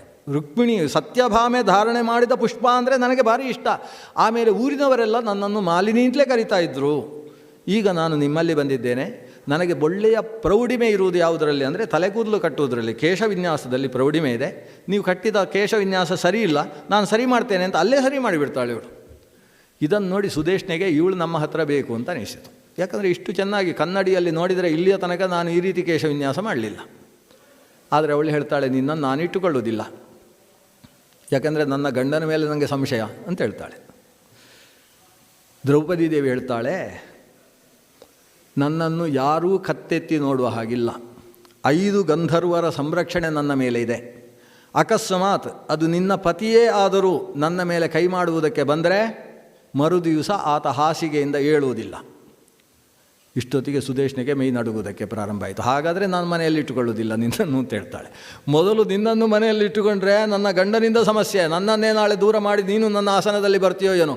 ಯಾಕಂದರೆ ಆಕೆ ಸುದೇಶ್ನೆ ಹೇಳ್ತಾಳೆ, ದ್ರೌಪದಿ ದೇವಿಯ ಸೌಂದರ್ಯ ಏನು ಅನ್ನೋದನ್ನು ಸುದೇಶ್ನೆಯ ಬಾಯಿಯಲ್ಲಿ ಕೇಳಬೇಕು, ನಾನು ಇಲ್ಲಿ ಹೇಳುವುದಿಲ್ಲ. ಆಮೇಲೆ ಇಲ್ಲಿದ್ದವರು ಕೂಡ ನಾಳೆ ಆ ರೀತಿ ಅಲಂಕಾರ ಮಾಡಿಕೊಂಡ್ರೆ ಸಮಸ್ಯೆ ಆಗ್ತದೆ. ಅದಕ್ಕೋಸ್ಕರ ದ್ರೌಪದಿ ದೇವಿಯ ಸೌಂದರ್ಯ ನೋಡಬೇಕು ಅಂದರೆ ವೇದವ್ಯಾಸರ ಇಲ್ಲಿಯ ಮಾತುಗಳನ್ನು ನಾವು ಗಮನಿಸಬೇಕು. ಯೋಜನಗಂಧಿ ಈಕೆ ಹೇಗೆ ಅಂದರೆ, ಅವಳು ಎಲ್ಲಿದ್ದಾಳೋ ಅಲ್ಲಿಂದ 40 ಧನುಸ್ಸಿನ ದೂರದ ತನಕ ಒಂದು ವಿಶಿಷ್ಟವಾದ ಸುವಾಸನೆ ಹರಡ್ತಾ ಇತ್ತು. ಅಂತಹ ಶರೀರ ಗಂಧದಿಂದ ಕೂಡಿರತಕ್ಕಂತಹ ವ್ಯಕ್ತಿತ್ವ. ಯಾವತ್ತಿಗೂ ಕೂಡ ಆಕೆ 18 ವರ್ಷಕ್ಕಿಂತ ಜಾಸ್ತಿ ವಯಸ್ಸಿನ ಹಾಗೆ ಕಾಣಿಸಲೇ ಇಲ್ಲ. ಇವರಿಗೆಲ್ಲ 76 ವರ್ಷವಾದರೂ ಕೂಡ ಆಕೆ ಇನ್ನೂ 18 ವರ್ಷದ ತರುಣಿಯ ಹಾಗಿದ್ದಾಳೆ. 5 ಮಕ್ಕಳ ಜನನಿಯಾದರೂ ಕೂಡ ಆಕೆ ಪರಮ ಸುಂದರಿಯಾದಂತಹ ಈಗ ತಾನೇ ವಯಸ್ಸಿಗೆ ಬಂದ ಹೆಣ್ಣು ಮಗಳು ಅನ್ನುವ ರೀತಿಯಲ್ಲಿ ಕಾಣಿಸ್ತಾ ಇದ್ದಾಳೆ. ಕೃಷ್ಣೆ ಅನ್ನುವ ಆಕೆಯ ಶರೀರದ ಬಣ್ಣ ಏನಿದೆ ಆ ಬಣ್ಣದ ಕಾರಣದಿಂದ ಲೋಕಾಕರ್ಷಕವಾಗಿದೆ. ಅಲ್ಲಿದ್ದಂಥ ಹೆಣ್ಣು ಮಕ್ಕಳೆಲ್ಲ ಎದ್ದು ನಿಂತು ಅವಳನ್ನೇ ನೋಡ್ತಾ ಇದ್ದಾಳೆ. ಸುದೇಶ್ನೆ ಹೇಳ್ತಾಳೆ, ನೋಡು, ಪಕ್ಕದಲ್ಲಿ ಒಂದು ಹಲಸಿನ ಮರ ಇದೆ. ಎಲ್ಲ ಮರಗಳು ನಮ್ಮ ಗಾಳಿ ಬಿದ್ದಾಗ ಬಗ್ತಾವೆ, ಆದರೆ ಈ ಹಲಸಿನ ಮರ ಬಗ್ತಾ ಇಲ್ಲ. ಆದರೆ ಇವತ್ತು ಕಿಟಕಿಯ ಪಕ್ಕದಲ್ಲಿ ಬಗ್ಗಿ ನಿಂತಿದೆ ನಿನ್ನನ್ನು ನೋಡುವುದಕ್ಕೆ. ಸುದೇಶ್ನೆ ಹೇಳೋದು, ಅಚೇತನವಾದ ವೃಕ್ಷಗಳೇ ನಿನ್ನ ಕಡೆಗೆ ಬಗ್ತಾವೆ ಅಂತಾದರೆ ಇನ್ನು ಈ ಗಂಡಸರ ಗತಿಯೇನು ಹೇಳು. ಆದ್ದರಿಂದ ನಿನ್ನ ಈ ಸೌಂದರ್ಯದ ಮುಂದೆ ನನಗೆ ಹೆದರಿಕೆ ಅಂತ ಅವಳು ಮೊದಲು ಹೇಳಿದ್ದು. ಅದಕ್ಕೆ ಇವಳು ಗಂಧರ್ವರ ರಕ್ಷಣೆ ಇದೆ, ತೊಂದರೆ ಇಲ್ಲ, ನಾನು ಆ ರೀತಿಯ ವ್ಯಕ್ತಿತ್ವವೇ ನಂದಲ್ಲ, ಪತಿ ಶಿರೋಮಣಿಯಾದವಳು ನಾನು, ಪತಿವ್ರತಾ ಶಿರೋಮಣಿ ಅಂತ ತನ್ನನ್ನೇ ಹೇಳಿಕೊಂಡು. ಆವಾಗ ಗಂಧರ್ವರ ಹೆದರಿಕೆ ಪ್ರಾರಂಭ ಆಯಿತು ಈಕೆಗೆ. ಇವಳು ಹೇಳ್ತಾಳೆ, ನಾನು ಕೈ ಮುಗಿದು ಕೇಳಿಕೊಳ್ತೇನೆ, ನಿಮ್ಮ ಸೇವೆ ಮಾಡಬೇಕು. ನನ್ನ ಗಂಧರ್ವರು ನಿಮಗೆ ಅನುಗ್ರಹ ಮಾಡ್ತಾರೆ. ಕೇವಲ 12 ತಿಂಗಳು ನಾನು ನಿಮ್ಮ ಕೈಯ ಅಡಿಯಲ್ಲಿರುವುದು. ಅದಾದ ಕೂಡಲೇ ನನ್ನ ಅವತ್ತು ನನ್ನ ಶಿರೋಮರ್ಷಣದಿಂದ ಏನು ಅಪರಾಧ ಆಗಿದೆ ಅದಕ್ಕೆ ಪ್ರಾಯಶ್ಚಿತ್ತ ಆದ ಹಾಗೆ ನನ್ನ ಪತಿಗಳು ಬಂದು ನನ್ನನ್ನು ಸ್ವೀಕರಿಸ್ತಾರೆ. ಗಂಧರ್ವನಿರು ನಿಮಗೆ ಅನುಗ್ರಹ ಮಾಡ್ತಾರೆ. ಆ ಅನುಗ್ರಹವನ್ನು ನೀವು ಪಡಿಬೇಕು ಅಂತ ನಾನು ನಿಮ್ಮ ಹತ್ರ ಬಂದಿದ್ದೇನೆ. ನನಗೆ ಅನ್ನ ಹಾಕಿದಂತಹ ವ್ಯಕ್ತಿತ್ವದ ಮೇಲೆ ಯಾವತ್ತೂ ಆ ಗಂಧರ್ವರು ಕೈ ಎತ್ತುವುದಿಲ್ಲ. ಆದ್ದರಿಂದ ನೀವು ಈ ಬಗ್ಗೆ ಯೋಚನೆ ಮಾಡಬೇಡಿ. ಇವಳು ಆಗ್ಬೋದು, ನಿನ್ನನ್ನು ನಾನು 1 ವರ್ಷದ ತನಕ ಇಟ್ಟುಕೊಳ್ತೇನೆ. ಆದರೆ ಅದರ ಮಧ್ಯದಲ್ಲಿ ದ್ರೌಪದಿ ಈಕೆ ಸೈರಂಧ್ರಿ ಹೇಳ್ತಾಳೆ, ಮಾಲಿನಿ, ನನಗೆ 2 ಆಶ್ವಾಸನೆಯನ್ನು ಕೊಡಬೇಕು. ಒಂದು, ನಾನು ಇನ್ನೊಬ್ಬರ ಕಾಲು ತೊಳೆಯುವ ಕೆಲಸಕ್ಕೆ ನನ್ನನ್ನು ಹಚ್ಚಬಾರದು. 2ನೇದ್ದು, ಮತ್ತೊಬ್ಬರು ಊಟ ಮಾಡಿ ಉಳಿಸಿದ ಅನ್ನವನ್ನು ನನಗೆ ಬಳಸಬಾರ್ದು. ನೋಚ್ಚಿಷ್ಟಂ ಭಕ್ಷಯೇ ರಾಜ್ಞಿ, ನಾನು ಉಚ್ಚಿಷ್ಟ ಭಕ್ಷಣೆ ಮಾಡಲಾರೆ, ಜೊತೆಗೆ ಮತ್ತೊಬ್ಬರ ಪಾದ ತೊಳೆಯಲಾರೆ. ಈ 2 ಕೆಲಸದಲ್ಲಿ ನನ್ನನ್ನು ಹಚ್ಚದೆ ನಿನ್ನ ಕೇಶ ವಿನ್ಯಾಸಗಳಿರ್ಬೋದು, ಗಂಧಾಲಂಕರಣಗಳಿರ್ಬೋದು, ಗಂಧ ವ್ಯವಸ್ಥೆಗಳಿರ್ಬೋದು, ಇದಕ್ಕೆಲ್ಲ ನನ್ನನ್ನು ಹಚ್ಚಿಕೋ, ಅದರಲ್ಲಿ ವಿಶೇಷವಾದ ಸಾಮರ್ಥ್ಯ ನನಗಿದೆ. ಇವಳು ಹೇಳ್ತಾಳೆ, ಯಾರು ತಾನೇ ನಿನಗೆ ಉಚ್ಚಿಷ್ಟವನ್ನು ಬಳಸಿಯಾಳು? ನೀನು ದೇವಿಯ ಹಾಗೆ ಕಾಣಿಸ್ತಿ. ನಿನ್ನ ಮುಂದೆ ನಿವೇದನೆ ಮಾಡಿ ಆಮೇಲೆ ಸ್ವೀಕರಿಸಬೇಕು ಅನ್ನುವ ಭಾವ ನಮ್ಮಲ್ಲಿ ಅಂಕುರಿಸ್ತದೆ. ನಿನ್ನ ಪಾದವನ್ನು ತೊಳೆದು ನೀರು ಕುಡಿಬೇಕು ಅಂತ ಕಾಯ್ತಾ ಇದ್ದಾರೆ ನನ್ನ ದಾಸಿಯರು. ಅಂತಹ ನಿನ್ನ ಕೈಯಲ್ಲಿ ಇನ್ನೊಬ್ಬರು ಪಾದ ಪ್ರಕ್ಷಾಲನೆಯಲ್ಲಿ ಮಾಡಿಸಿಕೊಳ್ಳುವುದಕ್ಕೆ ಸಾಧ್ಯ? ಬಾ ಅಂತ ತಾನೇ ಕೈ ಹಿಡಿದು ಒಳಗೆ ಕರ್ಕೊಂಡು ಹೋಗಿ ಆಕೆಗೆ ಸ್ನಾನಾದಿಗಳನ್ನೆಲ್ಲ ಮಾಡಿಸಿ ಊಟವನ್ನು ತಾನೇ ಬಡಿಸಿ ಅಷ್ಟು ಆತ್ಮೀಯ ಭಾವವನ್ನು ಸುದೇಶ್ನೆ ಆಕೆಯಲ್ಲಿ ತೋರಿಸ್ತಾಳೆ. ಹೀಗೆ ಪಂಚಪಾಂಡವರು ದ್ರೌಪದೀ ದೇವಿಯ ಜೊತೆಗೆ ಆ ಪುರಪ್ರವೇಶವನ್ನು ಮಾಡಿದರು. ಆ ಸ್ಥಾನದಲ್ಲಿ ಸ್ಥಾನ ಗಿಟ್ಟಿಸಿಕೊಂಡರು. ಇನ್ನೊಂದು 3 ನಿಮಿಷ ನಮಗಿದೆ. 3 ನಿಮಿಷದಲ್ಲಿ ಉಪಸಂಹಾರ ಮಾಡೋಣ ಈ ವಿಷಯವನ್ನು. ವಿರಾಟ ನಗರ ಪ್ರವೇಶ ಆಗಿದೆ. ವಿರಾಟ ನಗರದಲ್ಲಿ ಇವರ ಜೀವನ ಹೇಗಿತ್ತು? ಧರ್ಮರಾಜ ವಿರಾಟನ ಜೊತೆಗೇ ಆ ಸ್ಥಾನದಲ್ಲಿ ಆಸನದ ಪಕ್ಕದಲ್ಲಿ ಕುಳಿತಿದ್ದ. ಅದು ಹೇಗೆ? ವಿರಾಟನಿಗಿಂತ ಸ್ವಲ್ಪ ಎತ್ತರದ ಆಸನ. ನೋಡಿ, ಧರ್ಮರಾಜ ಇವರು ಏನೇನು ಕೆಲಸ ಸ್ವೀಕರಿಸಿದ್ದಾರೆ ಅದನ್ನು ಗಮನಿಸಬೇಕು. ಅವರವರ ವ್ಯಕ್ತಿತ್ವಕ್ಕೆ ಕಿಂಚಿತ್ತೂ ಕುಂದು ಬರದೇ ಇರುವ ರೀತಿಯಲ್ಲಿ ಇವರು ಆಯಾಯ ಕೆಲಸಗಳನ್ನು ಆರಿಸಿಕೊಂಡಿದ್ದಾರೆ. ಭೀಮಸೇನ ಯಾರಿಗೂ ತಲೆ ಬಗ್ಗಿಸುವವನಲ್ಲ. ಅಡಿಗೆಯವರು ಅಂತಾದ ಮೇಲೆ ಎಲ್ಲರೂ ಅವನಿಗೆ ತಲೆ ಬಗ್ಗಿಸಬೇಕು, ನಮಸ್ಕಾರ ಮಾಡಬೇಕು. ಆ ರೀತಿಯ ಸ್ಥಾನದಲ್ಲಿ ಭೀಮಸೇನ ಕೂತಿದ್ದಾನೆ. ಆದರೆ ಅವ ಯಾರನ್ನೂ ನಮಸ್ಕಾರ ಮಾಡಿಕೊಳ್ಳುವುದಕ್ಕೆ ಬಿಡ್ತಾ ಇರಲಿಲ್ಲಂತೆ. ಅವನು ಯಾರಿಗೂ ನಮಸ್ಕಾರ ಮಾಡುವುದಿಲ್ಲ. ಮತ್ತೊಬ್ಬರಿಗೆ ತಲೆ ಬಗ್ಗಿಸದೇ ಇರುವಂತಹ ಸ್ಥಾನದಲ್ಲಿ ಭೀಮಸೇನ ಇದ್ದಾನೆ. ಜೊತೆಗೆ ಇನ್ನೊಬ್ಬರು ಹಾಕುವ ಅನ್ನವನ್ನು ಅವ ಸ್ವೀಕರಿಸುವುದಿಲ್ಲ. ಅವನೇ ಭಗವಂತನಿಗೆ ನಿವೇದನೆ ಮಾಡಿ, ಪಾವನಂ ವಿಷ್ಣು ನೈವೇದ್ಯಂ ಸುಭೋಜ್ಯಂ ಋಷಿಭಿಸ್ಮೃತಂ ಅನ್ಯದೇವಸ್ಯ ನೈವೇದ್ಯಂ ಭುಕ್ತ್ವಾ ಚಾಂದ್ರಾಯಣಂ ಚರೇತು ಅಂತ ಏನು ಹಾರೀತರು ಸ್ಮೃತಿಯಲ್ಲಿ ಹೇಳ್ತಾರೆ, ಅದಕ್ಕೆ ಅನುಗುಣವಾಗಿ ಪವನ ಸಂಬಂಧಿಯಾದಂತಹ ವಿಷ್ಣು ನೈವೇದ್ಯವನ್ನು ತಾನೇ ಸ್ವೀಕರಿಸುವುದಕ್ಕೆ ತಾವು ಸೂದನಾಗಿ ಕೂತಿದ್ದಾರೆ. ಎಲ್ಲ ಬುದ್ಧಿಯು ಅನ್ನಗತ, ಅನ್ನದಿಂದಾಗಿ ಬುದ್ಧಿ, ಇದನ್ನು ಚರಕ ಹೇಳೋದು. ಸತ್ವಶುದ್ಧವು ದೃಢಾಸ್ಮೃತಿ, ಆಹಾರ ಶುದ್ಧವು ಸತ್ವಶುದ್ಧಿ, ಸತ್ವಶುದ್ಧವು ದೃಢಾಸ್ಮೃತಿ ಅಂತ ಚರಕ ಸಂಹಿತೆಯ ಮಾತು. ಅಂದರೆ ಮನಸ್ಸು ಶುದ್ಧವಾಗುವುದು ಅನ್ನದಿಂದ. ಅನ್ನದ ಶುದ್ಧಿ ಸುರಾಗುವುದೆಲ್ಲಿಂದ? ಬೀಜವನ್ನು ಬೆಳೆಯುವಲ್ಲಿಂದ ಅಲ್ಲ. ಧಾನ್ಯ ಅಡಿಗೆ ಮನೆಗೆ ಬಂದ ಮೇಲೆ ಆ ಧಾನ್ಯವನ್ನು ತೊಳೆಯುವಲ್ಲಿಂದ ಅನ್ನ ಶುದ್ಧಿ ಪ್ರಾರಂಭ ಆಗ್ತದೆ. ಧಾನ್ಯವನ್ನು ಹೇಗೆ ತೊಳಿಬೇಕು, ಎಷ್ಟು ಅದರ ಮೇಲಿದ್ದಂತಹ ಭಾವಗಳು ಹೋಗಬೇಕು, ಎಷ್ಟು ಹೋಗಬಾರ್ದು, ಅದರಲ್ಲಿ ಎಷ್ಟು ಉಳಿಸಬೇಕು, ಎಷ್ಟು ತೆಗಿಬೇಕು. ತೆಗೆದದ್ದನ್ನು ನೇರವಾಗಿ ಹಸುವಿಗೆ ಕೊಡಬೇಕು. ಅದನ್ನು ಚೆಲ್ಲಿದರೆ ಅನ್ನ ದುಷ್ಟವಾಗ್ತದೆ. ನಾವು ಅನ್ನ ಅಕ್ಕಚ್ಚು ಅಂತ ಏನು ಹೇಳ್ತೇವೆ, ಅಕ್ಕಿಯನ್ನು ತೊಳೆದಂತಹ ಭಾಗದಲ್ಲಿ ಅನ್ನದಕ್ಕಿಂತ ಹೆಚ್ಚು ಸತ್ವ ಇರ್ತದೆ. ಆ ಸತ್ವ ಹಸುವಿಗೆ ಹೋಗಬೇಕು, ಹಸುವಿನಲ್ಲಿ ಹೋದ ಸತ್ವ ಹಾಲಾಗಬೇಕು, ಆ ಹಾಲು ಮರುದಿವಸ ದೇವರಿಗೆ ಅಭಿಷೇಕವಾಗಿ ಮತ್ತೆ ನಮ್ಮ ಶರೀರಕ್ಕೆ ಹೋಗಬೇಕು. ಆದರೆ ಯಾವ ವಸ್ತುವು ಯಾವ ಜೀವಸತ್ವವೂ ಕೂಡ ವ್ಯರ್ಥವಾಗುವುದಕ್ಕೆ ಅವಕಾಶ ಇಲ್ಲ. ಅಡಿಗೆಯವ ಅದನ್ನು ಪೂರ್ಣವಾಗಿ ಜವಾಬ್ದಾರಿ ತಗೊಳ್ಬೇಕು. ನಾವು ಏನು ಮಾಡ್ತೇವೆ ಅದಷ್ಟು ಕೂಡ ಪ್ರಪಂಚದ ಉಪಯೋಗಕ್ಕೆ ಬರುವ ಹಾಗೆ ಆ ಮೂಲಕ ತಾನು ಮಾಡಿದ ಅಡಿಗೆಯನ್ನು ಅಡಿಗೆ ಮನೆಯಲ್ಲೇ ಇದ್ದು ಅಗ್ನಿಯ ಮುಖದಲ್ಲಿ ದೇವರಿಗೆ ನೈವೇದ್ಯ ಮಾಡುವ ಕೆಲಸವೂ ಭೀಮನದ್ದೇ. ಆ ಅನ್ನ ಸಂಸ್ಕಾರವನ್ನು ನಡೆಸಿದ ಅನ್ನ ಆದ್ದರಿಂದ ಆ ಅನ್ನವನ್ನು ಉಂಡವರಿಗೆ ಎಷ್ಟು ಬುದ್ಧಿಶುದ್ಧಿಯಾಗಲಿಕ್ಕಿಲ್ಲ. ಶ್ರೀಮನ್ ಮಧ್ವವಿಜಯ ನಾರಾಯಣ ಪಂಡಿತಾಚಾರ್ಯರು ರಚಿಸಿದ ಗ್ರಂಥ, ಅಲ್ಲೊಂದು ಮಾತು ಬರ್ತದೆ, ಶ್ರೀಮನ್ ಮಧ್ವಾಚಾರ್ಯರಿಗೆ ಗುರುಗಳಾಗಿ ಅಚ್ಯುತ ಪ್ರೇಕ್ಷರು ಅಂತ ದೊಡ್ಡ ವಿದ್ವಾಂಸರು, ಒಂದು ಹಂಸನಾಮಕ ಪರಮಾತ್ಮನ ಪೀಠ ಪರಂಪರೆಯಲ್ಲಿ ಬಂದಿರತಕ್ಕಂಥ ವ್ಯಕ್ತಿತ್ವ ಅವರದ್ದು. ಅವರಿಗೆ ಮಧ್ವಾಚಾರ್ಯರಂತಹ ಶಿಷ್ಯರು ಸಿಗುವುದಕ್ಕೇನು ಕಾರಣ, ಜೊತೆಗೆ ಅವರ ಬುದ್ಧಿ ಶುದ್ಧವಾಗಿ ಅವರು ತತ್ವವಾದದ ಕಡೆಗೆ ತಮ್ಮನ್ನು ಸಾಗಿಸಿಕೊಳ್ಳುವುದಕ್ಕೆ ಮೂಲ ಕಾರಣ ಏನು, ಅದನ್ನು ಉಲ್ಲೇಖ ಮಾಡ್ತಾರೆ. ಈ ಅಚ್ಯುತ ಪ್ರೇಕ್ಷರು ಹಿಂದಿನ ಜನ್ಮದಲ್ಲಿ ಈ ಧರ್ಮರಾಜನ ಜೊತೆಗಿದ್ದಂತಹ 10,000 ಸನ್ಯಾಸಿಗಳಲ್ಲಿ ಒಬ್ಬರಾಗಿದ್ದರು. ಅವತ್ತು ಅಕ್ಷಯ ಪಾತ್ರೆಯ ಮೂಲಕ ದ್ರೌಪದಿ ದೇವಿ ಸ್ವತಃ ಅನ್ನ ಹಾಕಿದರು. ಆ ದ್ರೌಪದಿ ದೇವಿಯ ಅನ್ನವನ್ನು ಉಂಡದ್ರಿಂದ ಇವತ್ತು ಅವರ ಬುದ್ಧಿ ಶುದ್ಧವಾಗಿದೆ ಅಂತ. ಅಂದರೆ ಬುದ್ಧಿ ಶುದ್ಧವಾಗುವುದಕ್ಕೆ ಅಡಿಗೆ ಯಾರು ಮಾಡ್ತಾರೆ, ಅಡಿಗೆ ಮಾಡುವಾಗ ಹೇಗೆ ಮಾಡ್ತಾರೆ ಅನ್ನೋದು ಪ್ರಮುಖವಾಗ್ತದೆ. ಅಂತಹ ವಿಶಿಷ್ಟ ಸ್ಥಾನವನ್ನು ಭೀಮಸೇನ ಅಲಂಕರಿಸಿದ್ದಾನೆ. ಉಳಿದ ಸ್ಥಾನಗಳನ್ನು ಅಶ್ವ ಮತ್ತು ಗೋವುಗಳ ಅಶ್ವಹೃದಯ ಗೋಹೃದಯವನ್ನು ಬಲ್ಲಂತಹ ವ್ಯಕ್ತಿತ್ವ ಅಲ್ಲಿ ಅಶ್ವಶಾಲೆ ಮತ್ತು ಗೋಶಾಲೆಯನ್ನು ಅಲಂಕಾರ ಮಾಡಿಕೊಂಡಿದೆ.